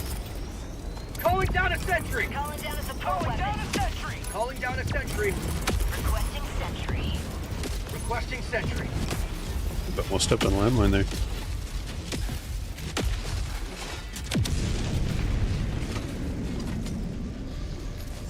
Stim.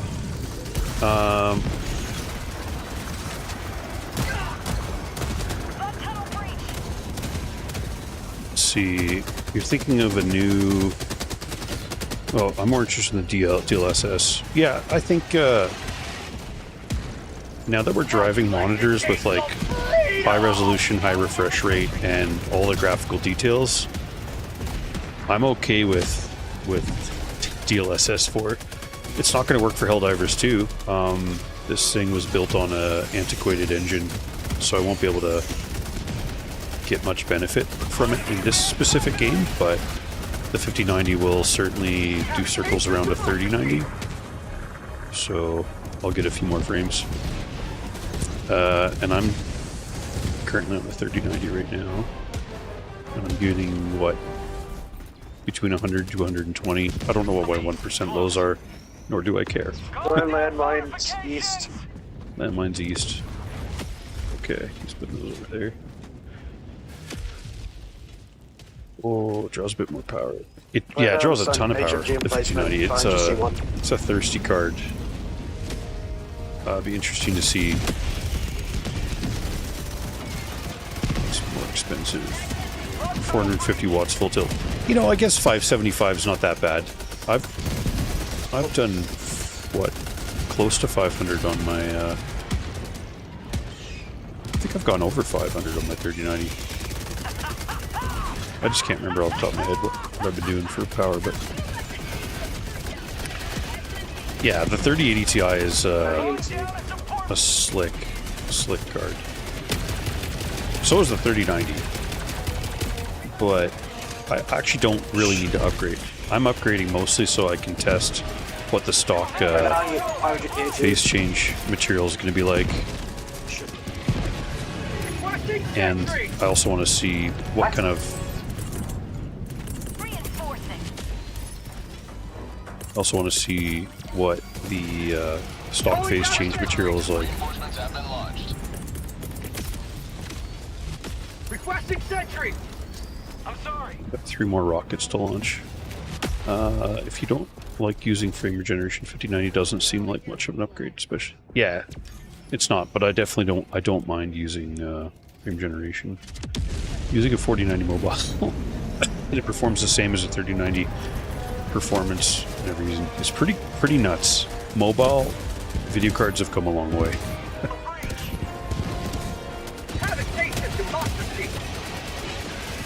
Okay, I don't have any stratagems I can pull in. Also have nothing coming at me. This, I'll be honest guys, this mission is kind of boring. We're not going to do another defense mission like this. Because we've kind of got this down pat already for all of the turrets. It's really hard for the bugs to keep up with us.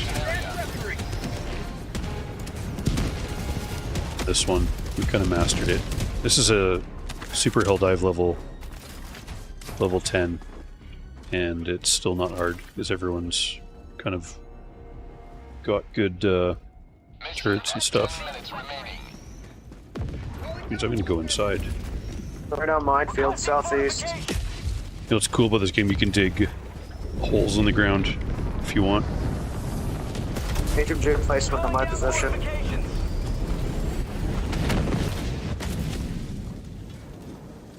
Falling down EA2. There's got heats everywhere.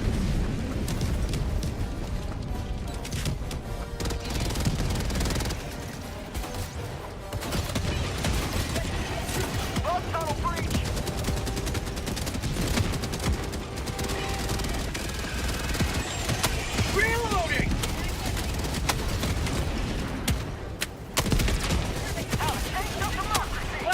Reload!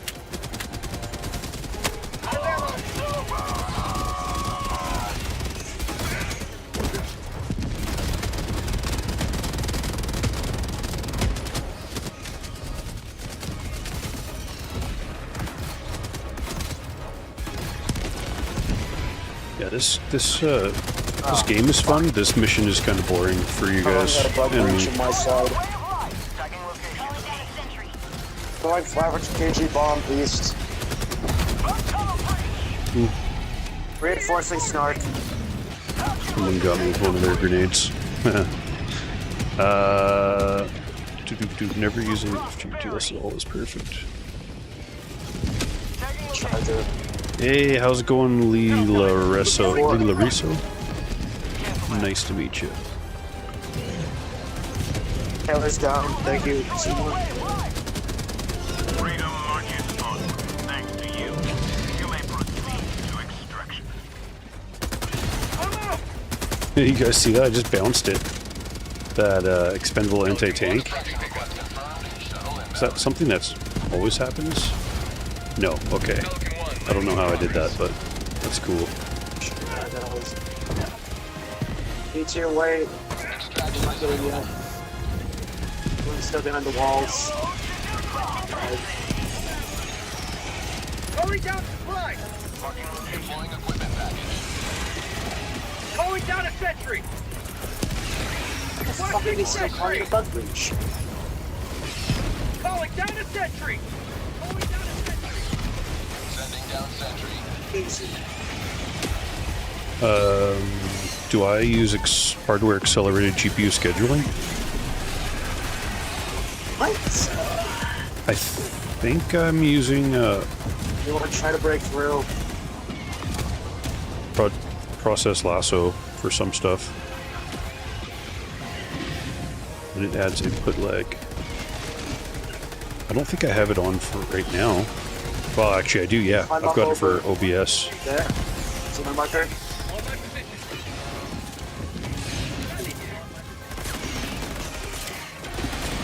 Right in front of my...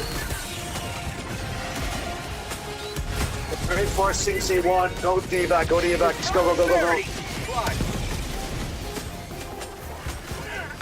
Request approved. Reinforcements on the way. Minefield.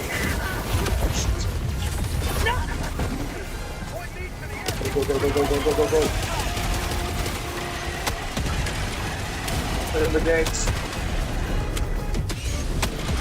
Reloading!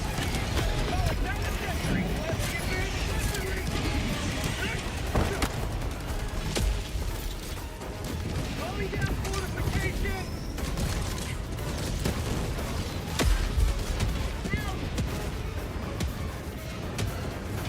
Ending in an eagle! Go ahead and contact the KG bomb.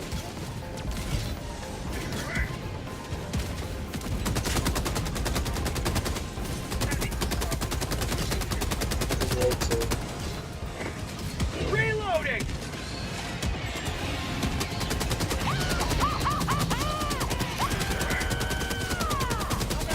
Southeast, 50 meters.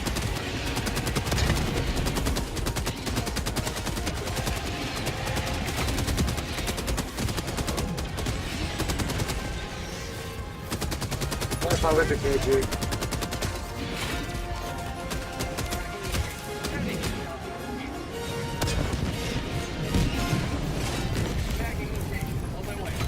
Down. Southeast, flying east. Calling down a support weapon! Heavy!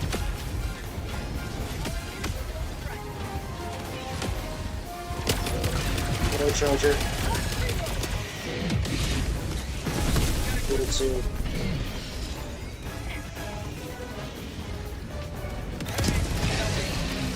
Thank you.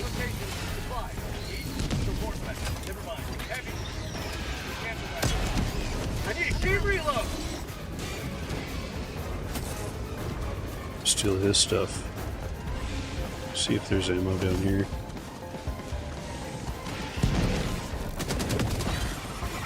Just take, I can't.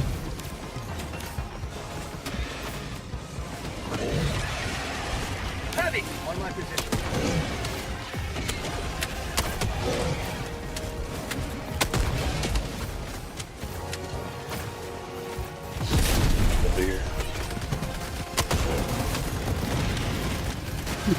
That was close. Last reload. Heavy. The gun was doing nothing there, I'm pretty sure. My minefield beast. Requesting sentry. Calling down a sentry. Requesting sentry. Oh no. You guys see that? Holy shit. I'm gonna destroy that rocket. Yeah, crap. That sucks. I got HMG in place, be careful, French tacos. Calling down a support weapon. Sending in an eagle.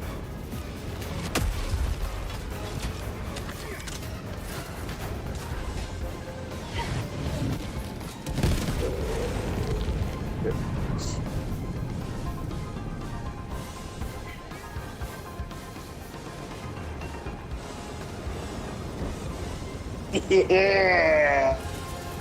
Calling down a support weapon. Yeah, that's awesome. Requesting sentry. Hell yeah.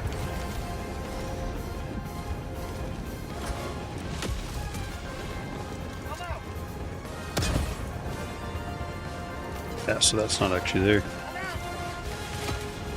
Let's try the middle of it. There we go.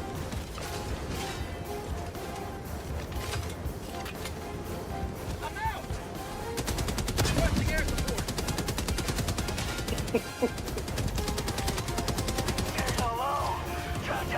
Mission complete.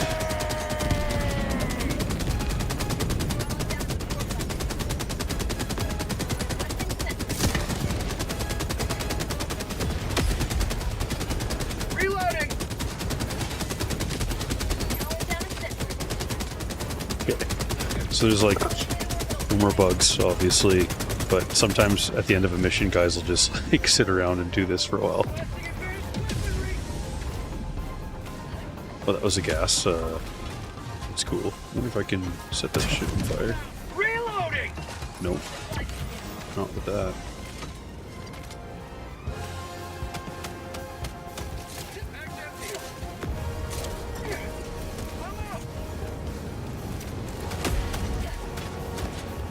Reloading.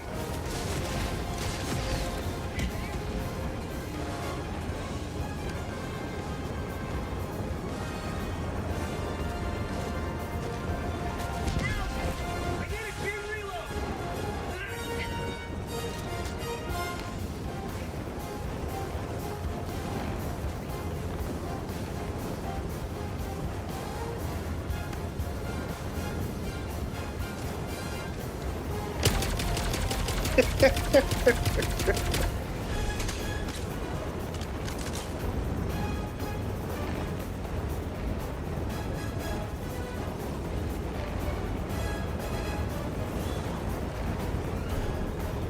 Pelican 1, Don't prepare go, to let's depart. fuck out of here. Shuttle launch in 20 seconds. Yeah, Extraction you complete. words. Pelican 1, Took begin forever. descent.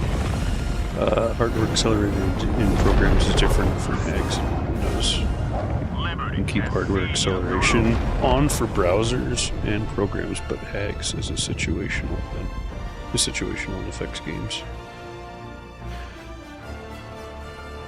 Wow, there's 9 people still watching me, man. Thanks for watching me play games.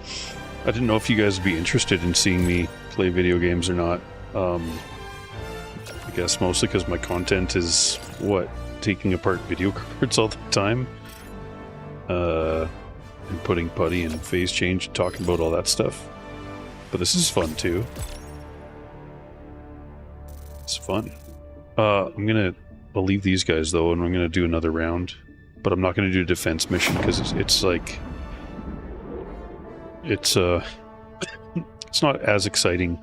When that mission first came out, it was a lot more fun because we weren't as good at it, and it felt like yeah, like we were always in over our heads, and now it's just everyone kind of knows the deal. So that was a close one. So I'm gonna just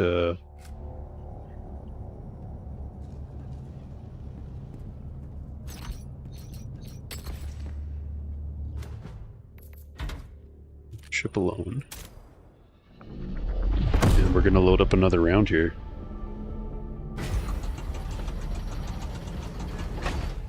Never have input lag. All my peripherals are 1000 hertz polling rate.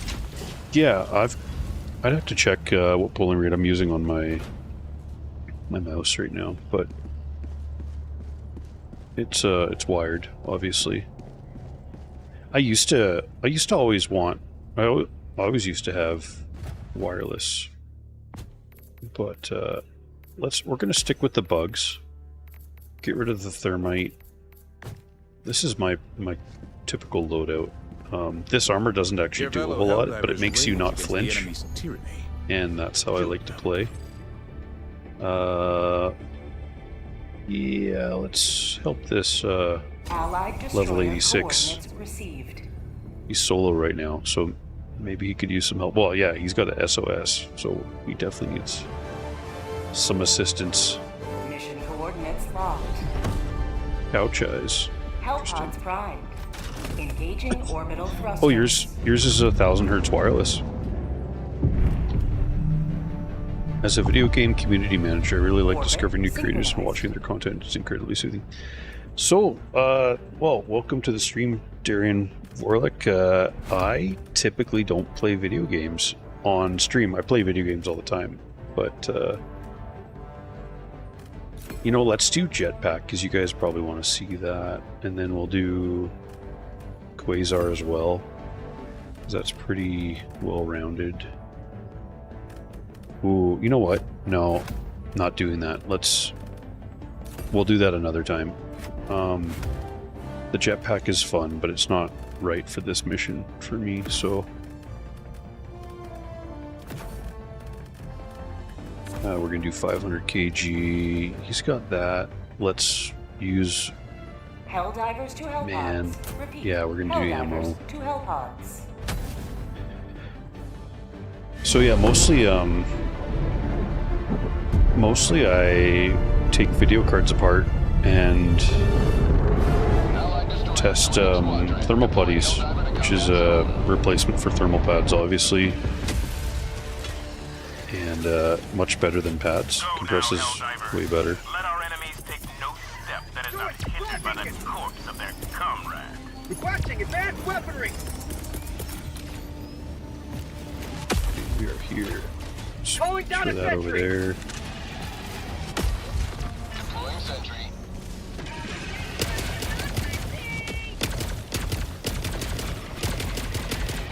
New mag!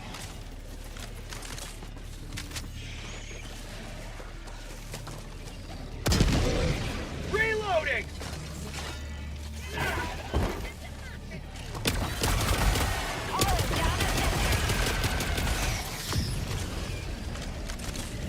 And of course, I also like using a phase change on the Fire in the hole! cores of everything.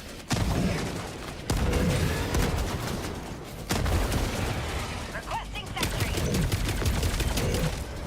New mag!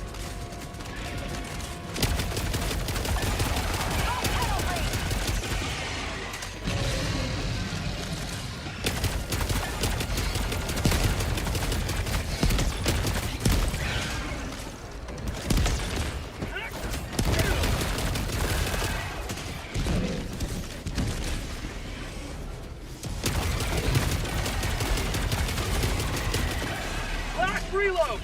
Allied destroyer joining squadron, deploying Helldiver to combat zone. You'll never destroy our way of life!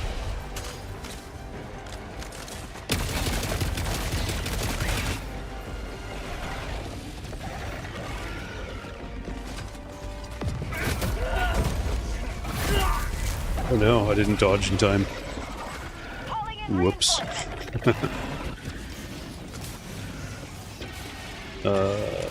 I have my VRAM OC plus 1000, it's fine. Yeah. Quick question, Snark. Is OC and VRAM heated up significantly? Like 5? Yeah, it does.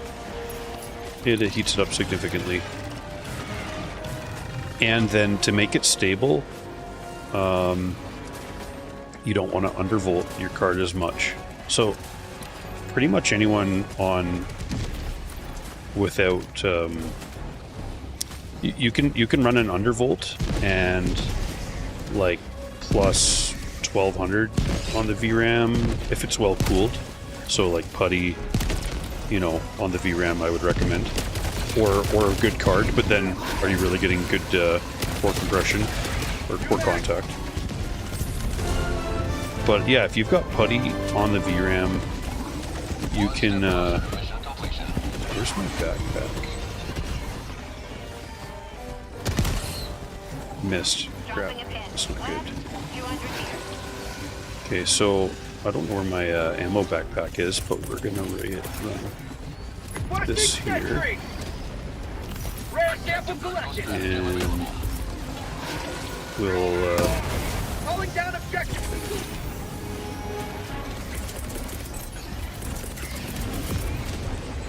Calling down a sentry. we'll resupply. Calling down supply.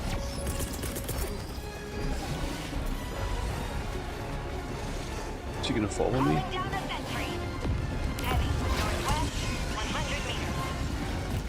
I've already pulled the trigger on this one, so I'm not gonna waste it. Sending in an eagle. Maybe not. Maybe he'll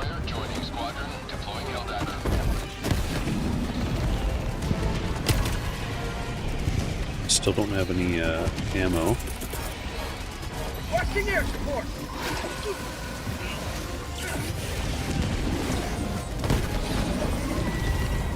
So that took him down.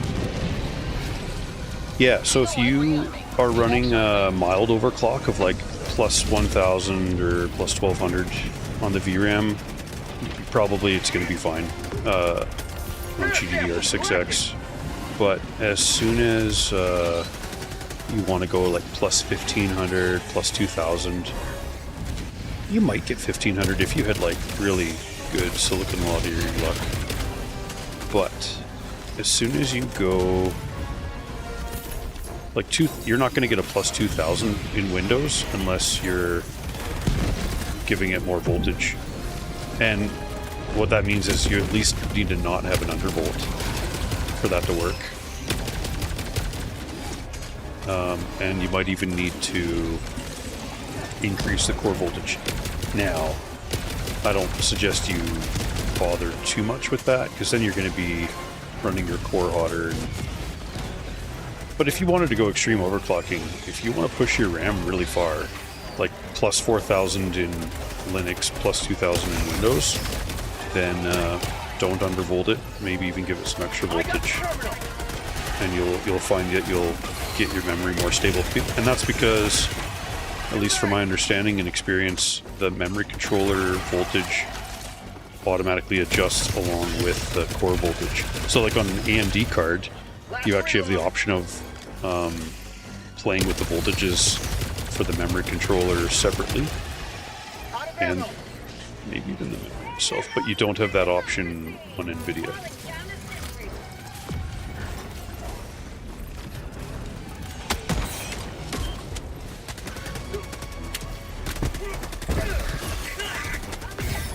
Oh, this is not good. Ran out of primary ammo. Requesting sentry. Engaging terminal. Uh-oh. Here we go.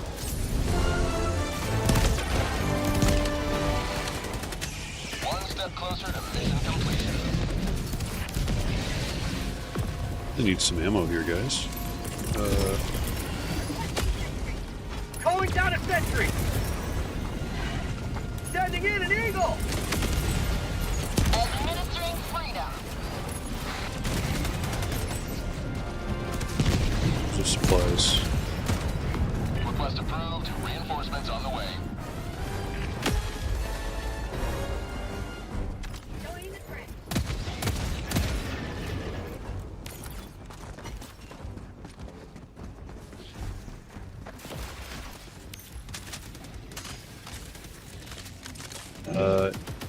Yeah, GDDR6 also heat increases, but I'm saying that from a position of like, oh, well, I guess I'd have to run an AMD card to confirm that, for sure. But I'm quite positive that GDDR6 also increases in temperature, just like GDDR6X, when you increase the frequency. Same heat increase, yeah. On my GPU VRAM, I would say plus 1000 to be safe. Yeah, 1000 is like a pretty...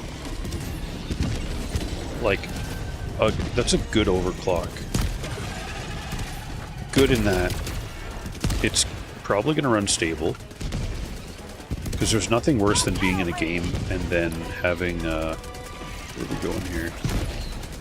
Those guys are going over here.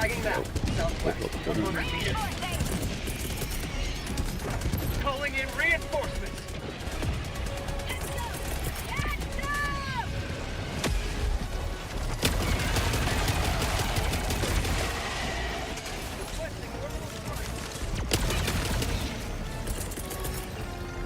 Requesting air support. That's called democracy.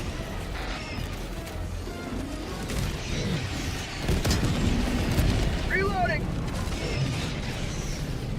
Eagle 1 leaving combat zone to resupply. Rolling in orbital strike. Throwing grenade.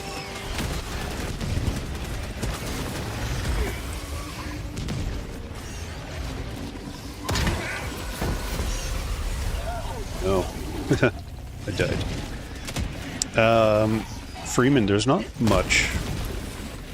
If you get a perfect application of liquid metal, then it's going to be slightly better on direct die, not on IHS. If you... Oh, we're way over here. You know what? This guy called me in here, so... 4 minutes to recoil this rifle. Dropping a pin. Northwest. No, guys, we need to get our... Outpost cleared. We need to get a recoilless rifle. These guys will be fine for a little bit. So liquid metal... I don't like it, personally. I kind of do like it, and then I kind of don't. It's a cool idea. It's really neat to think of, like... you know, it's a cool idea. I like the idea of liquid metal more than I like liquid metal, if that makes sense. Requesting orbital strike. Liberty returns, locked and loaded. I think my gun is going to be over here somewhere. Reloading. Reload this. So we can go in guns blazing. And we're going to crank it up to 11.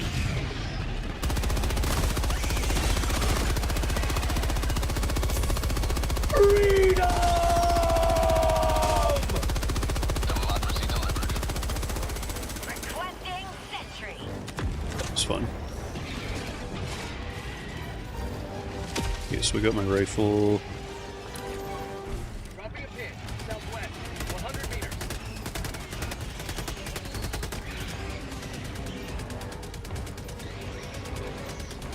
Guys, I think we Tagging map. North. 300 meters.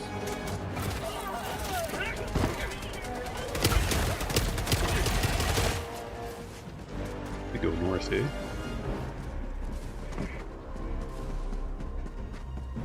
Yeah, liquid metal performs good on direct die. If you're going to delid something, that probably seems like the way to go between the CPU and the IHS. But for video cards and for laptops, I don't recommend using liquid metal. I recommend using a phase change, not having any electrical risk, and having like a thermal interface material that's going to last you years. How many years? We're going to find out. It's going to be a while before we find that out, I think. But there's people that have been on it for a few years, well, a couple to a few years now. Not many people have been using it more than 2 years, I would say. The Linus Tech Linus Tech Tip videos was 3 years ago, I want to say.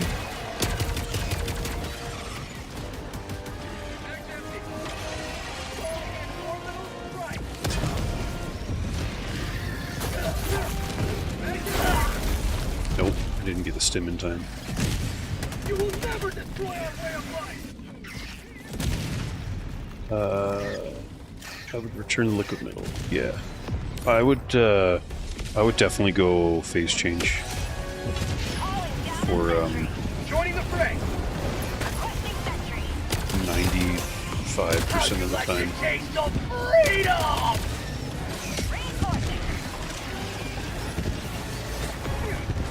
Bug tunnel 3.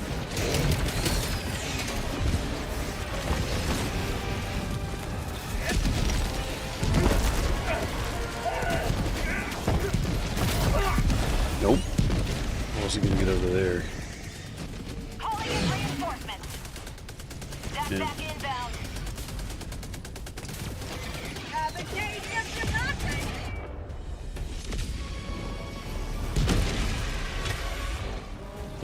You should see the gasket and sealing they had to use for the PS5. Yeah, I'm about to redo a PS5 because my buddy's PS5 has thermal issues. So thanks, Liquid Metal. Yeah, he's had his PlayStation 5 for a number of years now, and now he needs new thermal interface material. So I'm going to be switching that to we could do a jetpack, but we're not going to.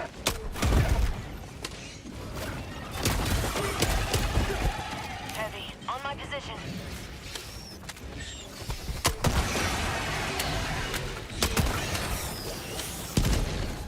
Calling in orbital strike.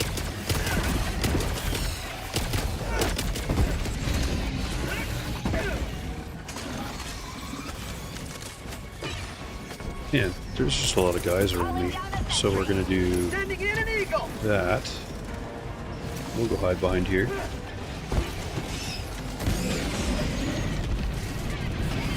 Get some! Get some!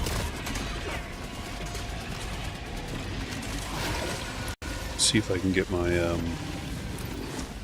my backpack now.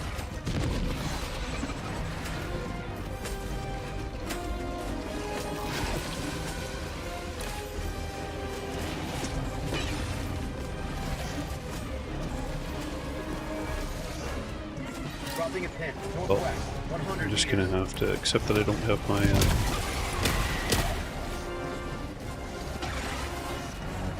I think someone else has got my gun. That's okay. Except it's not because I don't have anything to. Requesting air support.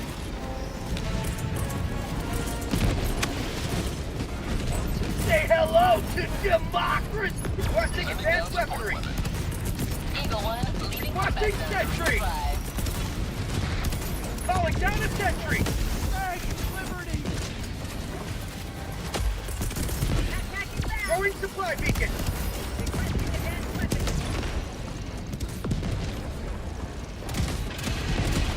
Yeah, so my buddy's PS5 was running into thermal issues,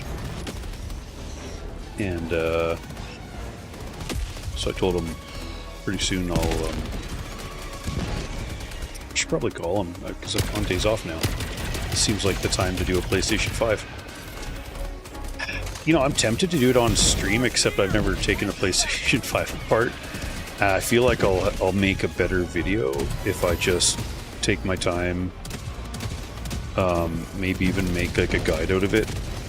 That's hard to do when you're on stream. I can do it somewhat okay for cards that I've taken apart before or laptops. I just think that a PlayStation 5 is out of the realm of my experience, that I'd be better off doing it properly with a dedicated video. Reload. Hey, Freeman, thanks for checking out the stream.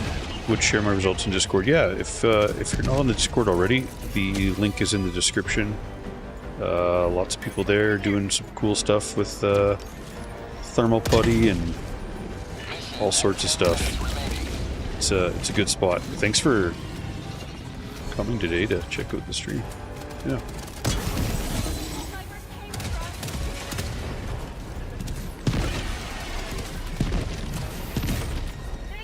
How'd you like to taste of freedom?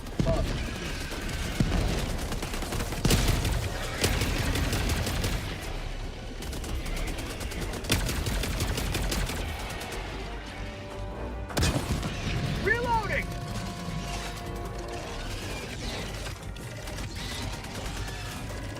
Out of ammo! Tagging map, east, 300 meters. Real hell divers! I don't believe it! New mag!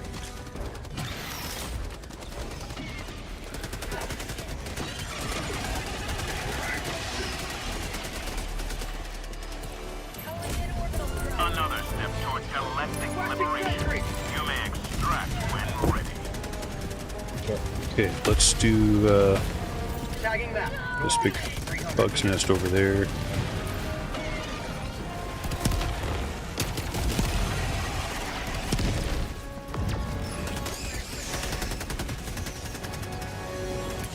New mag!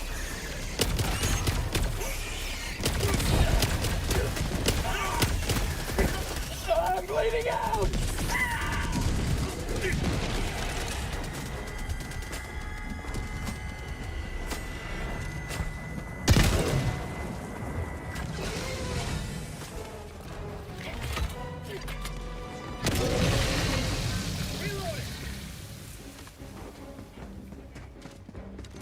Heavy, east, on my position. Sorry, Curry, I didn't see you mention that. Thanks for coming to the stream as well. I should have scrolled up with my eyes. Oh, Affirmative. I think I am. Okay, we're gonna go this way. Thank you! Drop 500 right Sending in an there. eagle! And then we're gonna go in this side. Calling down an eagle. It's kind of glowing, looks like a string. Orbital inbound!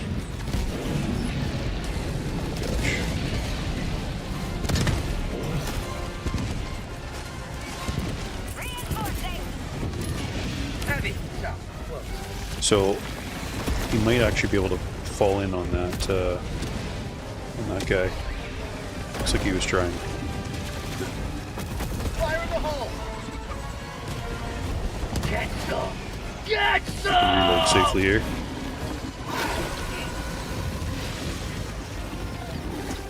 Heavy, on my position.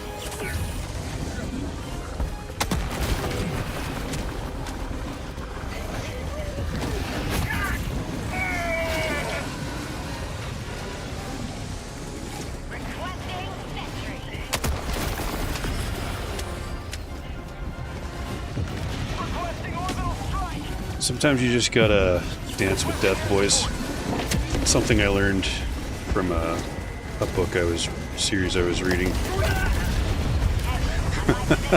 You know, if it wasn't for that cluster bomb, we would have been fine. Requesting air support! Shoot. Oh no. Oh no. We're gonna die right away. Oh, we just got knocked down. This is intense. This is someone else's stuff. Whose stuff is it? Is it that guy? No. Heavy! Northwest. Is it... Requesting tac pack! Heavy! South. What's he doing? Jump pack? Ooh. You know what?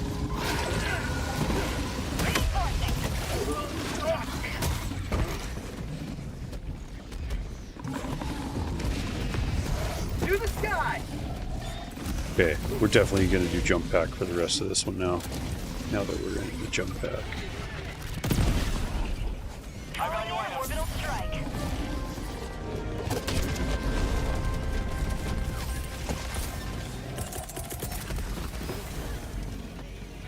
Calling down a sentry. Tagging location. North. Bug tunnel breach.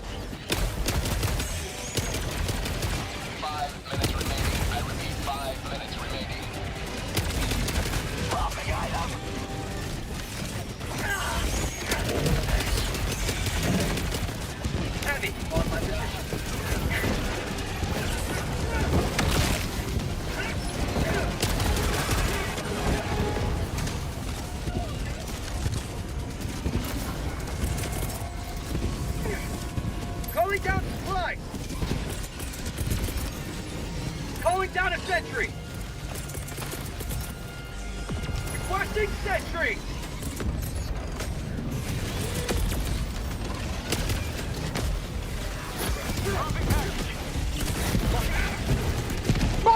Hey Curry, I wish you were here, buddy.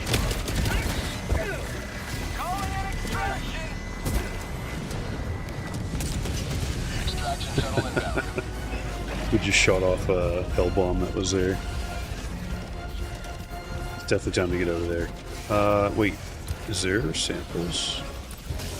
Looks like there might be. I think we're just gonna have to accept that there's gonna be some samples down. Calling down a support weapon! Keep the 500. ETA T-minus 1 minute 30 seconds.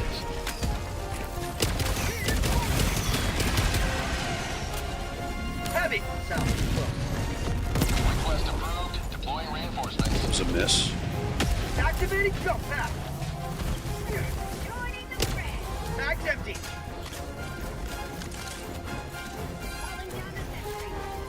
Got equipment. Support weapon. Love, west. ETA T-minus 1 minute. Requesting air support.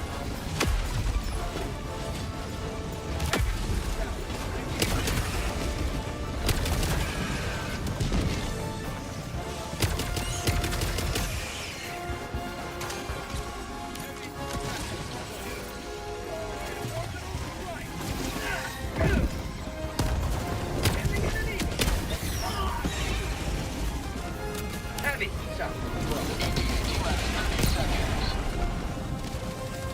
Throwing grenade.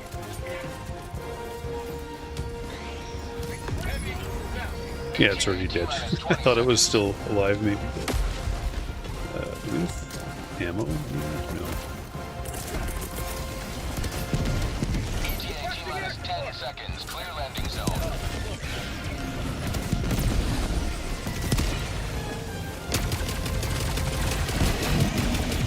Pelican 1 approaching pickup. Package acquired. High value. Eagle 1 returning to destroyer for resupply. Pelican 1 landing in progress. Heavy, southwest. On my position.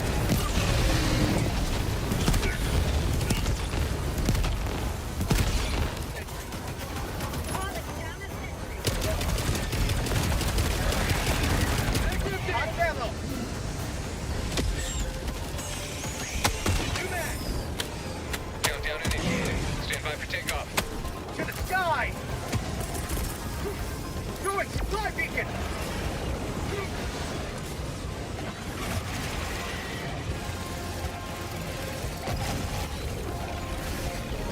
Get in there, bud. He's trying. He's trying. Oh no, we all died. Pelican 1 beginning ascent. I think that means we don't get the samples. Another victory for the right side of history. Now I'm gonna scroll up in the chat a little bit, see if I missed. Oh, Andy Helms, first time seeing your content, and I love it, man. I needed this when I put PTM on my 3060. Well, welcome to the stream, Andy Helms. Sorry I didn't catch your message before. I must have been distracted by the GDDR6 overclocking stuff. Sorry about that. Kevin Hamlet has a 4000T airflow case. One 360mm and one 280mm. I'm assuming rad, probably. Cool. Yeah, it's just a fun space to be in where we're applying different stuff than what the manufacturer had in mind years ago. I think they're all coming around now, slowly. We're definitely seeing more brands play around with phase change on the core with the 50 series. Welcome aboard. And Putty EVGA, you gotta hand it to EVGA. They were so early with using Putty on the 30 series. Now, they weren't using it everywhere, but they were using it. We did okay. We didn't do the best. I might have got kicked here. I don't know. We'll see if they kicked me or if the host just left. Have I been dishonorably discharged? We shall see. Oh, the host has left the game. And no rewards. Yeah, once you hit max level, you stop leveling. But, yeah. Oh my gosh. I should have been able to do that one. Eyes closed. Your EVGA RTX 3080 Ti had putty on it. Yes, it did. On the, and it was probably drier after, oh, yeah, we'll do that one. Got distracted. It's, you know, and it's actually good putty, and it was shocking to me, because, like, when I started using thermal putty, everyone was using, we're gonna do a different, let's do these guys. We're just gonna have some fun at a lower level. Sure, Unmanaged level democracy 5 continues. should Let be us good. rally to her defense. Initiating Initially, I was using TGPP10. Other people were using it too. I wasn't the first one, obviously. You replace mine every year. It did not need it. I replaced mine every year. It did not need it. Jump complete. Yeah. So wait, you were doing like pads every year? Coordinates locked. Hellpods prime. Oh man, I'm gonna go jetpack on this with. This is not the best build, but this is what we're gonna do. And we're gonna just go for support. We're gonna go fast stims. I've had my GPU apart 3 times in 3 years. That's fairly, yeah, that's fairly often. For sure, you do pacing pads every year. Yeah, are you gonna try phase change? Because, like, it's good stuff. And, you know, with watching, because you've got a 3080 Ti, right? You can watch your memory temperatures, no problem. And you'll be able to, like, yeah, just see how things are doing, and if they're doing great, then there's really no need to change phase change, or the putty, really, as long as it's still soft enough to reform. But even if putty, like, becomes hard, it doesn't necessarily mean that it's not transferring heat. It just means that you wouldn't be able to reshape it if you were opening your card. And that's kind of why it's good to pair putty with a phase change. Right, the phase change can last, or should be able to last as long as the putty. I'm assuming phase change would probably last longer than putty, but I guess we'll find that out in time. But as far as, like, they're well matched. They both last a long time. Also, the putty lends itself well to compressing really well and not stealing any of the compressive force from the core, which helps get the phase change really, really thin. Request approved. Reinforcements on the way.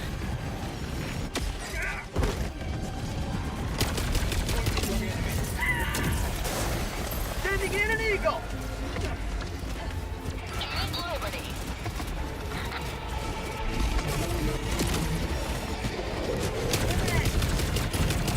Did his shield just go up right in that moment? So that's nuts. We're not gonna live. Are we? Maybe we will. Oh no. Our dune buggy.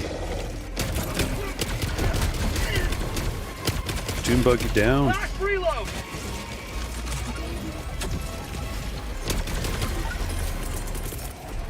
Orbital inbound!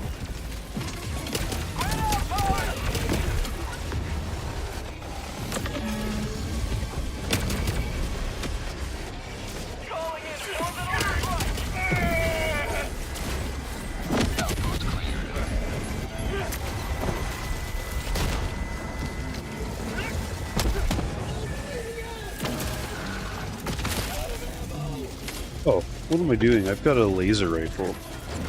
That was stupid. I just went through all my my ammo there. unnecessarily.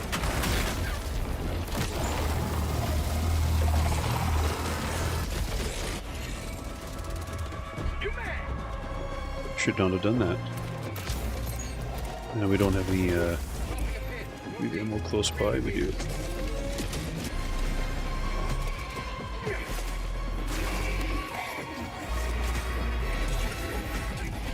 Yeah, I mean, if you enjoy taking it apart, there's like a certain like that could be fun too.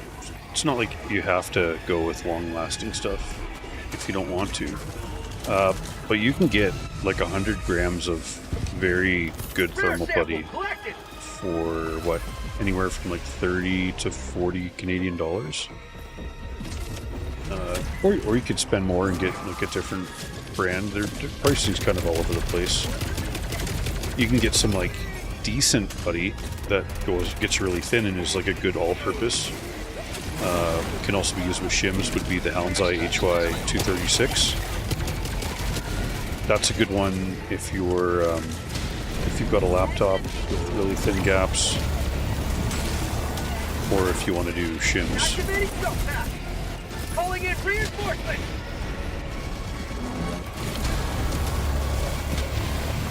But yeah, like it's fun to take cards apart. Like, what did I do today? I didn't need to take that 3060 Ti apart. There was nothing really wrong with it.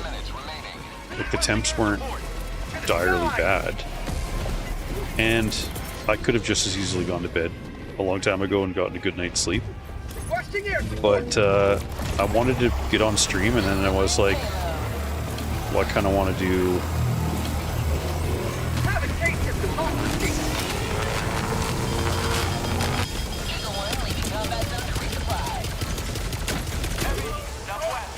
so yeah, I did a stream really just because I wanted to take a card apart because it's fun. And I do need to like redo a couple cards actually. And I wasn't sure if this one that I shouldn't have reloaded there.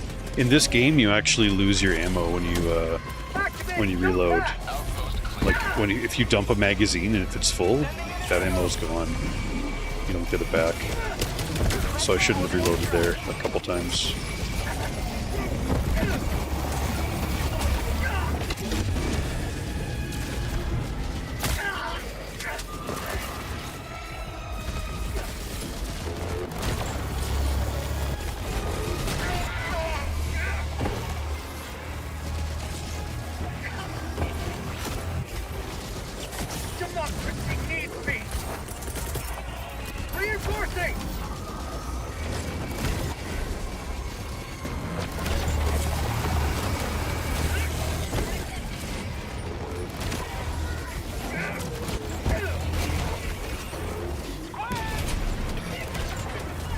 With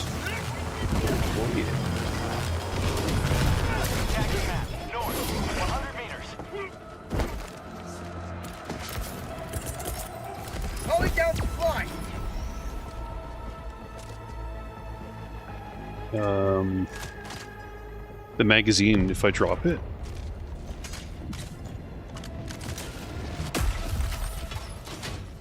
Little magazine. Freedom never rests!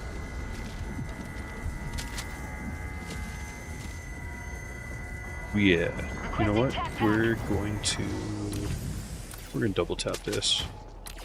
And then we're going to see where the other guys are. Oh, we're doing evac already. What have I been doing? Apparently not paying attention to the game.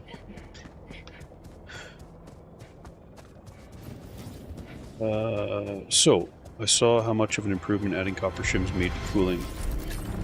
It definitely does. Welcome to the stream, JB. Do you think adding shims to HT10000 will be worth it? No, don't use shims and HT10000. They're not compatible with one another.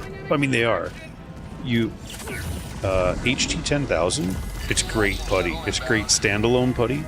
The particle size on that putty is too large. You can't use it with shims unless you want to have shims that are a lot smaller. Okay, my cards, or at least my 3090, it used 2mm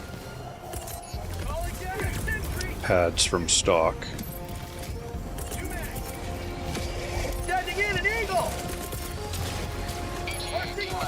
And the gap for the VRAM on my 3090 is 1.8 millimeters approximately. So I used 1.6 millimeter shims, and that left a total of 0.2 millimeters of space, you know, 0.1 on either side.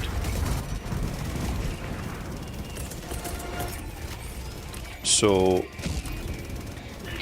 I was able to compress TGPP10 down to about around that 0.1, and it seemed to work okay. But where am I getting at? HT10000, it can only get as thin as 0.17 of a millimeter. So if you want to use shims, as an example, let's say the gap for you would be, I don't know, let's say 1.5 millimeters.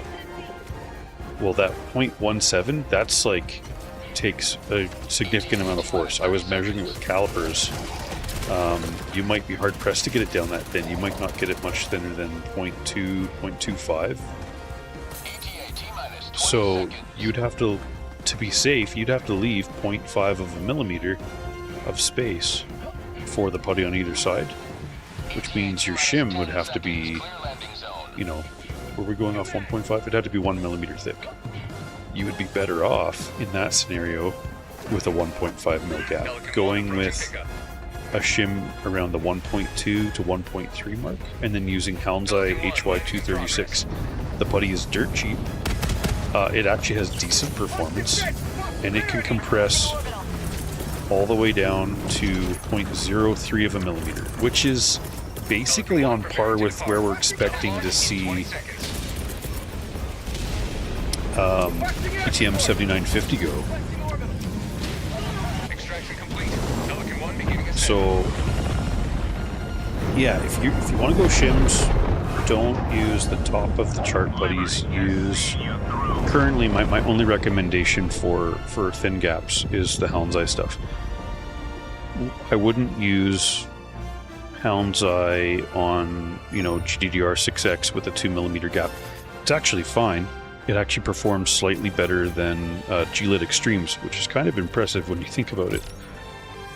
But it doesn't perform as good as the top of the chart putties, but its special ability is getting super thin, so it's great on laptops with gaps smaller than 0.5 of a millimeter.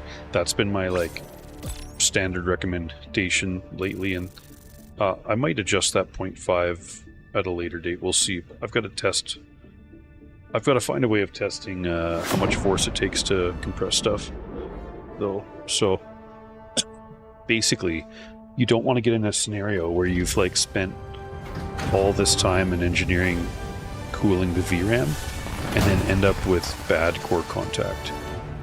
Core contact is the primary goal, and like your VRAM is going to be fine. You don't even need shims most of the time. One card that does do well with shims, that like kind of almost needs it if you really want to push the RAM hard, is going to be the 3090 with those 12 VRAM chips on the back. But other cards that have all of the VRAM on the core side, there's no real need to run shims most of the time. If you use a top of the chart thermal putty, you'll be fine. If you wanted to use, if you didn't want to bother like cutting shims and you wanted good compression, you could use those 3D graphite pads. If you use those, they're better than any of the putties so far, but you would have to, they do have a slight electrical risk, so I'd recommend applying like a conformal coating to the around the die, not around the die, around the VRAM with the PCB, just in case the pads ever got damaged. But those pads are single use, so I'm not even sure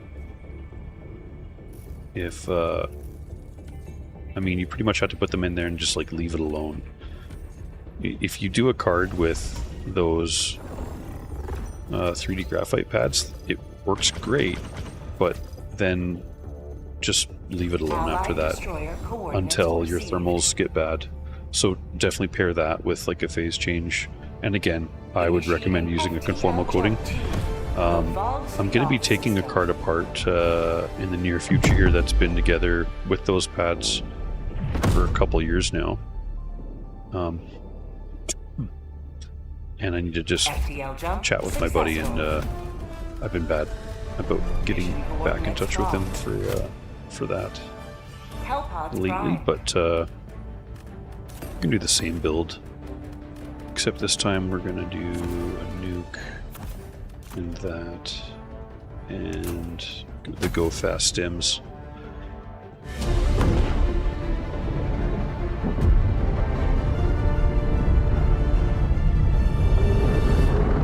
Oh, yeah, can't pick it back up though for the magazine. Objective critical stratagem available.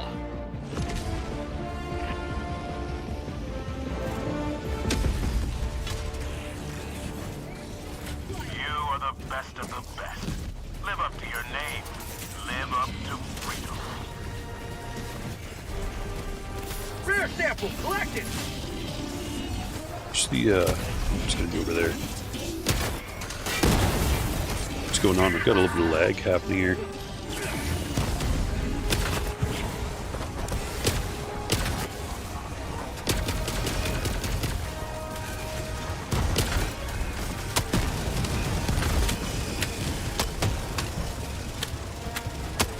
Drop jet. Rare sample collected.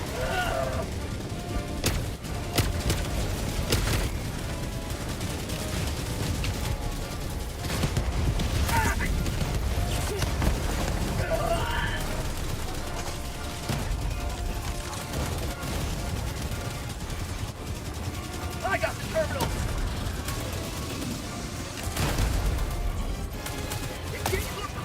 Man, why are we lagging so bad? I got the terminal.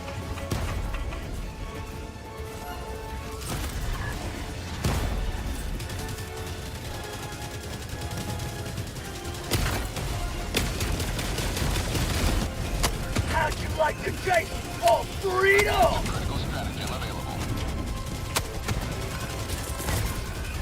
Calling in reinforcements. Ah! Last reload.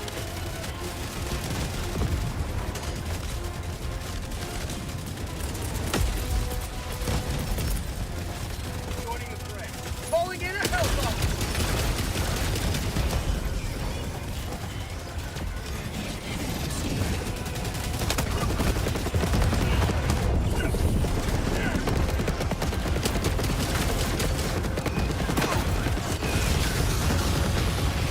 Engaging terminal. Hellbomb. I got the terminal. Ah! Hellbomb arm. Clear the area.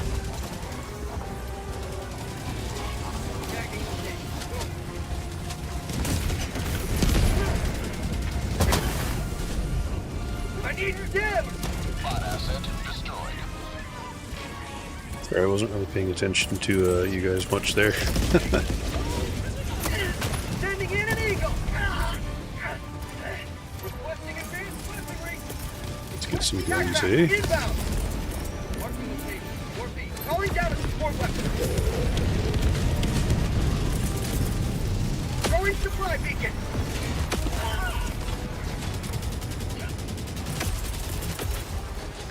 Orbital inbound.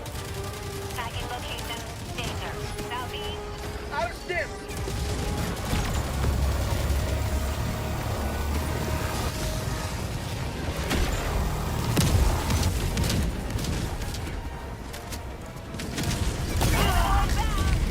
No, Calling in reinforcements. I think that was my fault. I think I set that thing down a little too closely there. Pete Juarezol. Sorry, I'm probably getting your name wrong. I'm bad with names sometimes. I used 100 grams UTP-8 on your 1080 Ti. I'm very happy. VRAM is 6 degrees under GPU most of the time. Nice. see no reason to upgrade my CPU for a while. I had my Ryzen 7950X for 3 years now. Still, yeah, it's a great processor. I can't see myself upgrading for the time being either.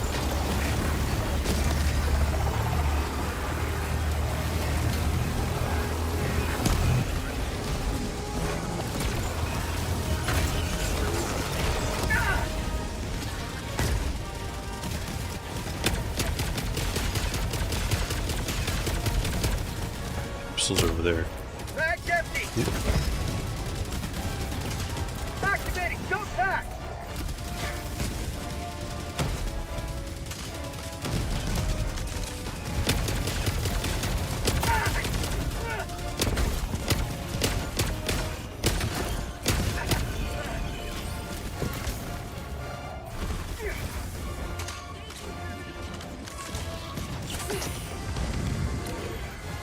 You're here. Dropping a pin. West. 100 meters. To the sky.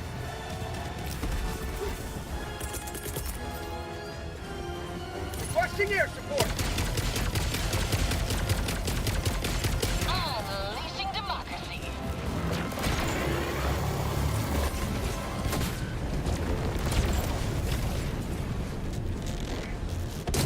Eagle 1, leaving combat zone to resupply.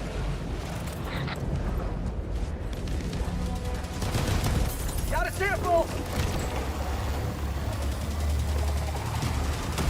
Heavy. Southeast.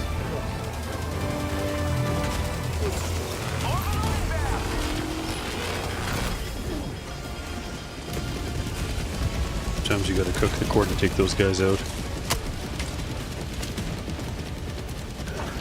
Activating jump pack. Drop ship.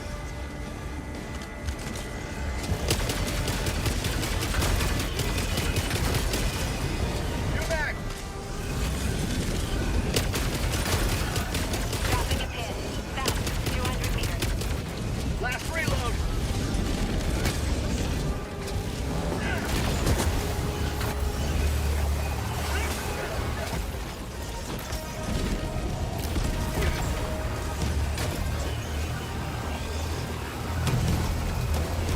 Have a taste of that.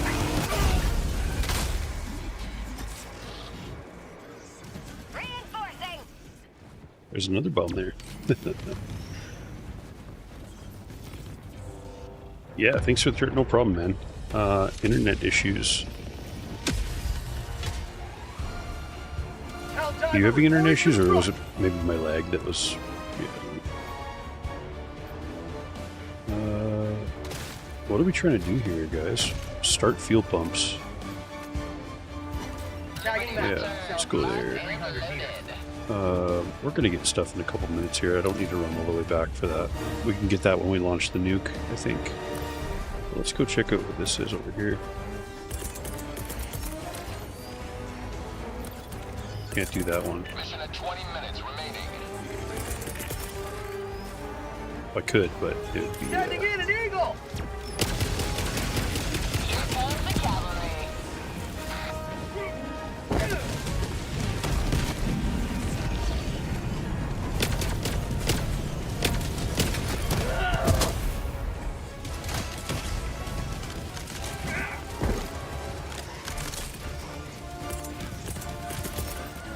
Requesting air support.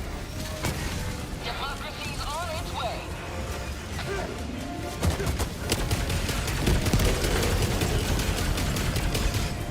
New mag. Eagle 1 returning to destroyer for resupply.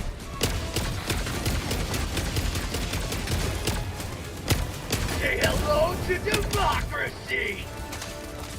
I'm on it. Mag's empty.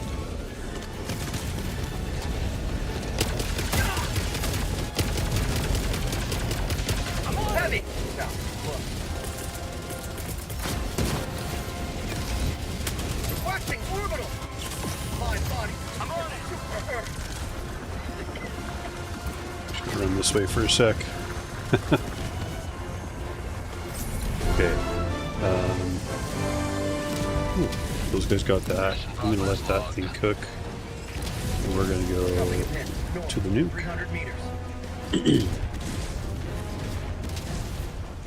It is crazy. Does not seem that old yet. I'm 43, so time flies.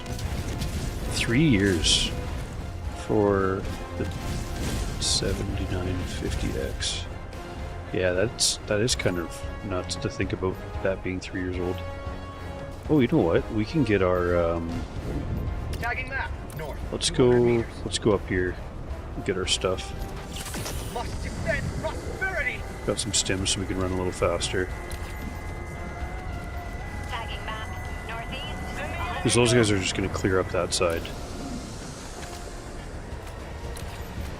Maybe I could, yeah, I'll start the nuke, I think.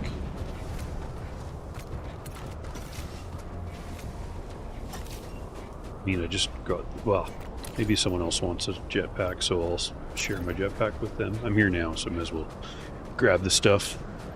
Yeah, there's a good chance I got a bit of lag. Hopefully it's not too bad for you guys. Dropping a pin. Right now, me running slow, that's normal when the snowstorm hits.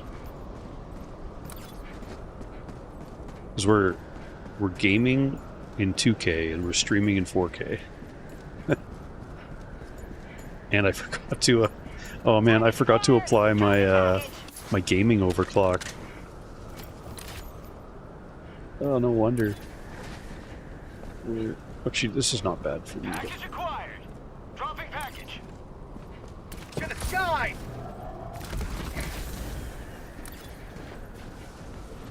Get some Package acquired. ammo.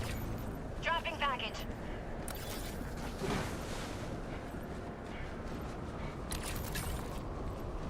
Package acquired. Dropping package.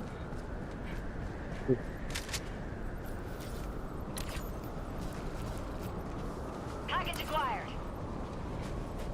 Dropping package. Those guys are just probably loading a Sief artillery. Yeah, so we're gonna have some cool Sief stuff we can launch.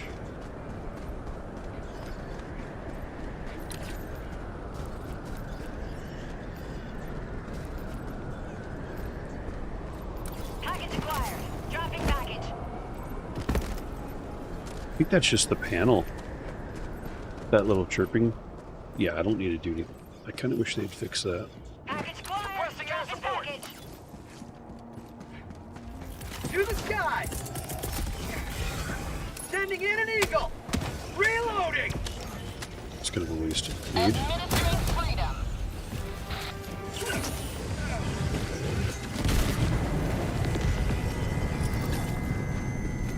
Dropships.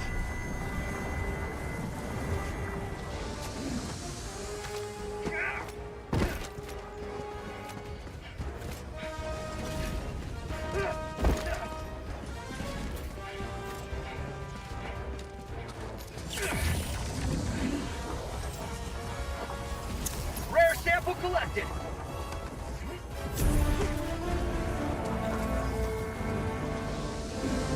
Objective completed.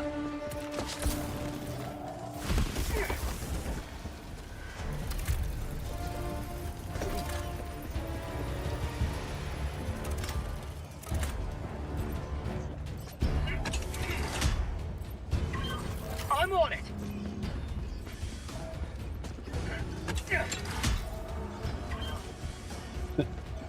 There's definitely a bit of lag. Alright, let's see. You got it right when AM5 came out. Right on. Harb says, my DDR5 heat sinks have a 0.75 gap between the chips and the heatsink to accommodate for the PMIC being the highest point of the board. I wonder if shims would be viable. You could. If you're like... I would try putty first, to be honest. And at 0.75 between the chips, I would use a top-of-the-chart putty. That being said, if you were really confident that you wanted to go shims, then just get the HY256.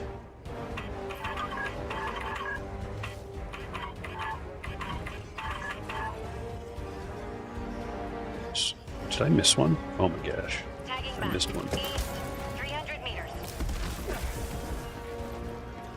This one right here. I'm on it. Yeah, my gut says I wouldn't bother with shims unless... Engaging terminal. Look, I would try putty first, and I would try a good putty. And I think you'd actually get some pretty good cool... The thing is, yeah, with a good putty, both on the PMIC and around the PMIC, like, for the chips themselves, you only need, like, to do, like, the full coverage, right, of the chips. Well, not even the chips, they're plastic casing that you're seeing. But for the PMIC, be generous with the putty. Like, put a big blob of that stuff on there. It's not going to hurt anything, and it's going to be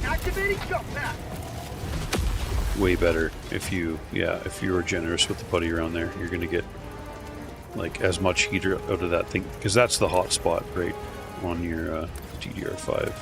It's not anything else really.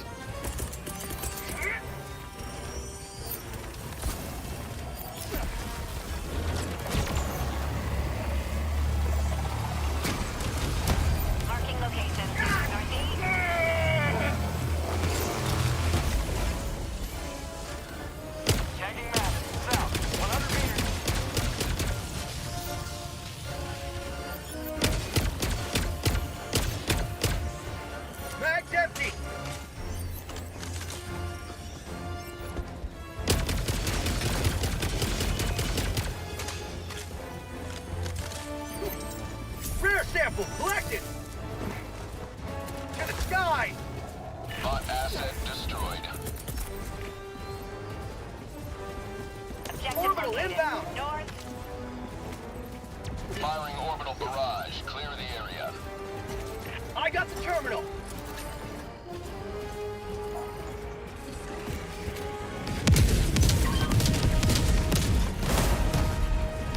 Requesting orbital!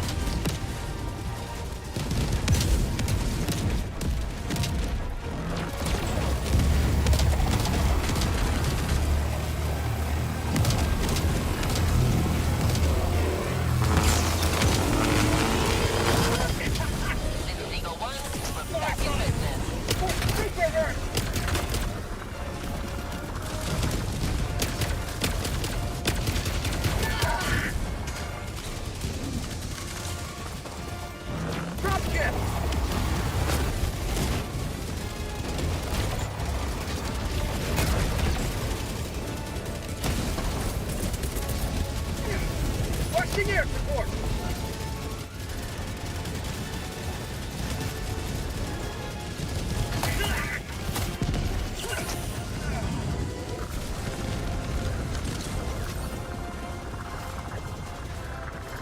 Requesting air support! To the sky! Sending in an eagle! Out of stim! Oh, we're out of stims. That's not good. This might be the end, boys. Dropping a pin. Northwest, 200 meters. Oh, we just gotta launch it? That's not too bad. Oh no. we did not get to launch it. JB, I work with a lot of Honeywell integrated equipment for my job. I see mentions of HT 10,000 in some of the literature. It's supposed to be 10% better than, yeah, the HT 11,000. So if you go to caplink.com, they currently list it as being like a future thing that's going to happen. They don't, you can't buy it yet. You can't buy the HT 1100 or 11,000 that I know of.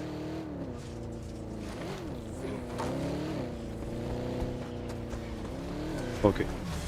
I don't know why we're doing this, but do you want to be the gunner? Just be the gunner.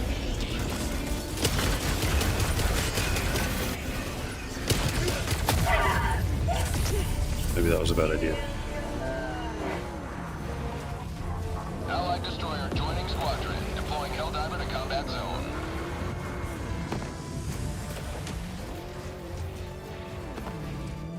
Heavy. East. Close. Okay, we're gonna get toasty, boys. So, yeah, the HT 11000 I think is gonna be really exciting to see. You know, Igor's lab, he's definitely liking it. The HT 10000 stuff, which he's tested, and he was mentioning in the forum. He's like, I got to get more of this stuff. Like, it's good.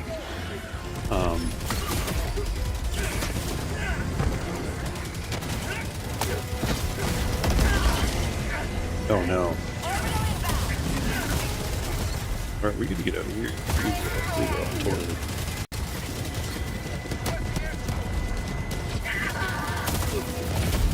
Oh gosh. We're just lagging. I'm bleeding out! This is a bad spot to be.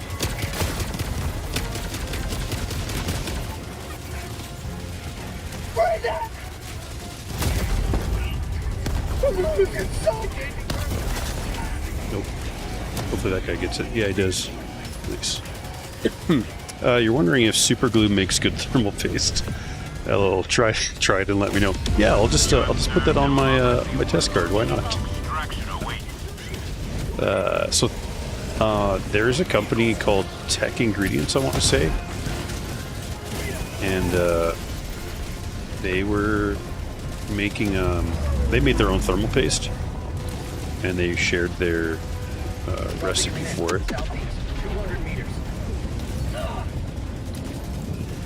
Then they decided to make an epoxy version of it too, and it performs like half decent, but LTT tested it out and they weren't too impressed. But then I wasn't really sure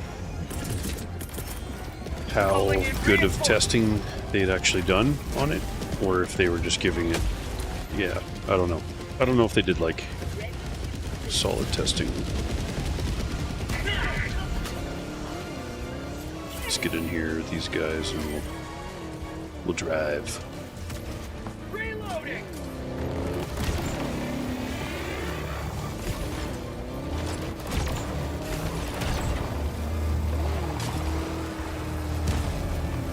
Dropping a pin. South, 300 meters.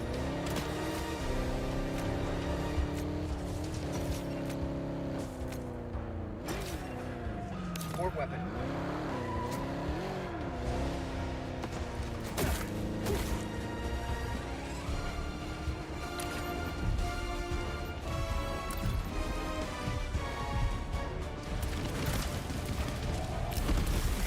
So the way I've got my controls set up is my stratagem key is the same as my jetpack key. It's maybe not ideal. Requesting orbital! Firing orbital barrage. Clear the area. Requesting air support! Here comes the cavalry. Sky! 5 minutes left. Liberty speed your step, Helldiver. We're gonna take that thing out.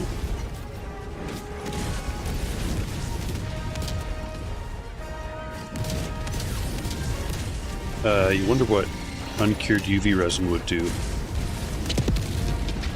I mean, so if it's just got no thermal boosting powders like oxides, nitrides, diamond, it's not gonna perform very good.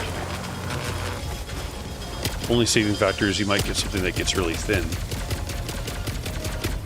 But if you take like a liquid, grease, oil, honey, jam, anything, if it doesn't have things added to it, it's not going to perform great.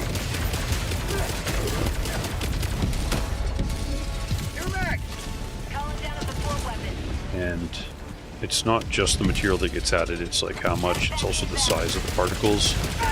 Bigger particles perform better, but then can't get as thin. So with a paste, you know, there's a limitation on how small the particles can be.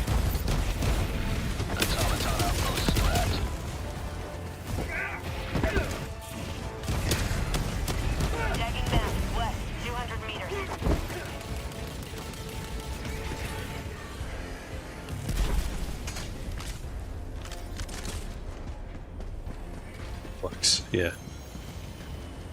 Rare sample collected. Yeah, I can't see flux working well because flux gets super duper liquidy when you heat it up.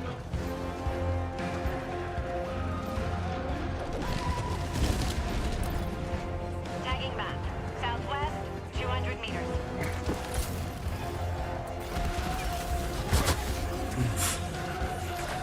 Hell divers, never die. Gosh.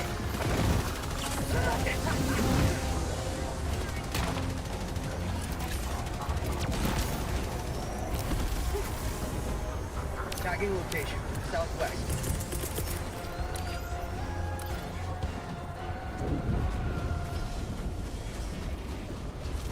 Sending in an eagle. Tagging location, west. Never mind, heavy. Democracy's on its way.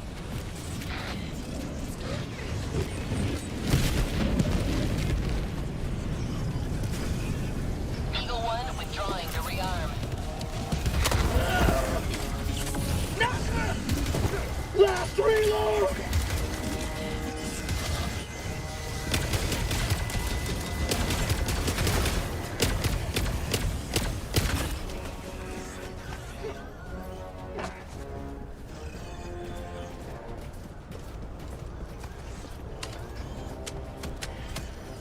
Calling in extraction.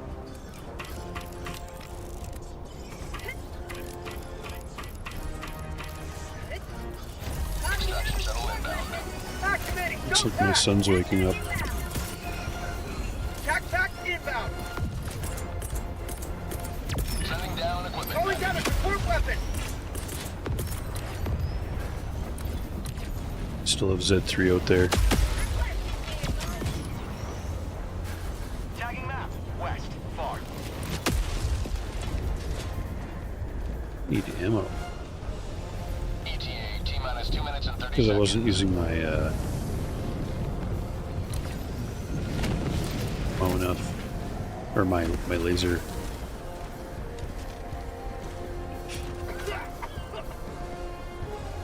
He's gonna go pick him up apparently. Maybe.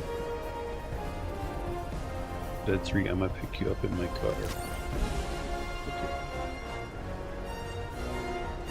Well folks, this will be the last game for tonight. I've got to go look up after my son. Looks like he's waking up and he's hungry. So we need to get this thing here fast. Sky!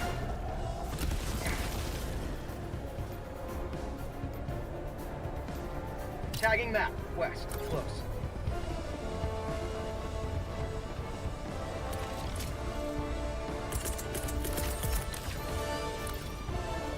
ETA T-minus 1 minute 30 Orbital seconds. inbound. Requesting air support. Administering freedom.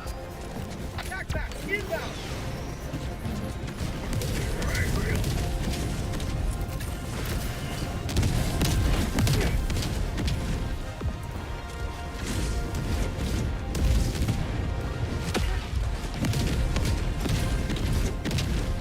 ETA T-minus 1 minute.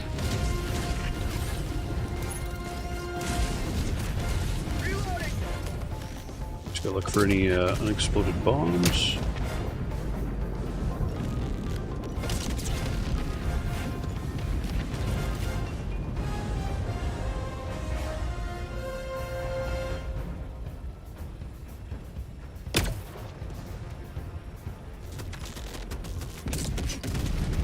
ETA T-minus 30 seconds. Heavy. Northeast. 100 meters.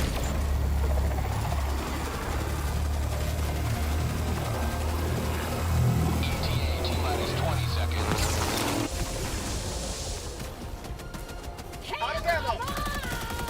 Marking location. Cancel that. ETA T-minus 10 seconds. Clear landing zone.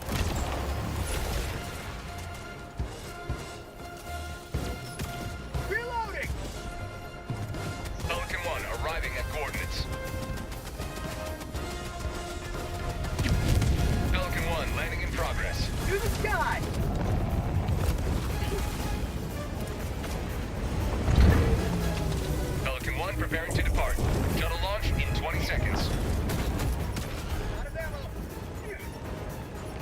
go. Yeah, he's angry. Well, gentlemen, ladies and gentlemen, whoever's out there watching, thanks for checking out my stream. Yeah, it was fun. If you guys have any other questions, feel free to join the Discord, and there's lots of cool chat in there and stuff about thermal interface materials, hardware, you name it, and lots of helpful people. Probably do this again. It was kind of fun to play video games and just sort of have an extended, like, you know, questions, comments, chat sort of thing. I enjoyed it, and hope you guys did too. And we will do this again. Maybe I'll play with some people, if people want to play, or join my squad or something sometime and do some diving. Just gonna check the score, and then we are gonna go.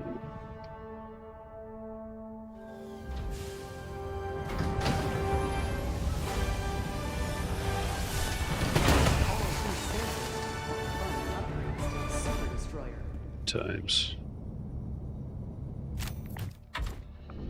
I guess the host left. They must have Alt F4'd. Okay. Well, it's been a fun night. We did a video card, and then we played some games, and I had a blast. So you guys have a good one. This is Snark with Snark's Domain, signing off.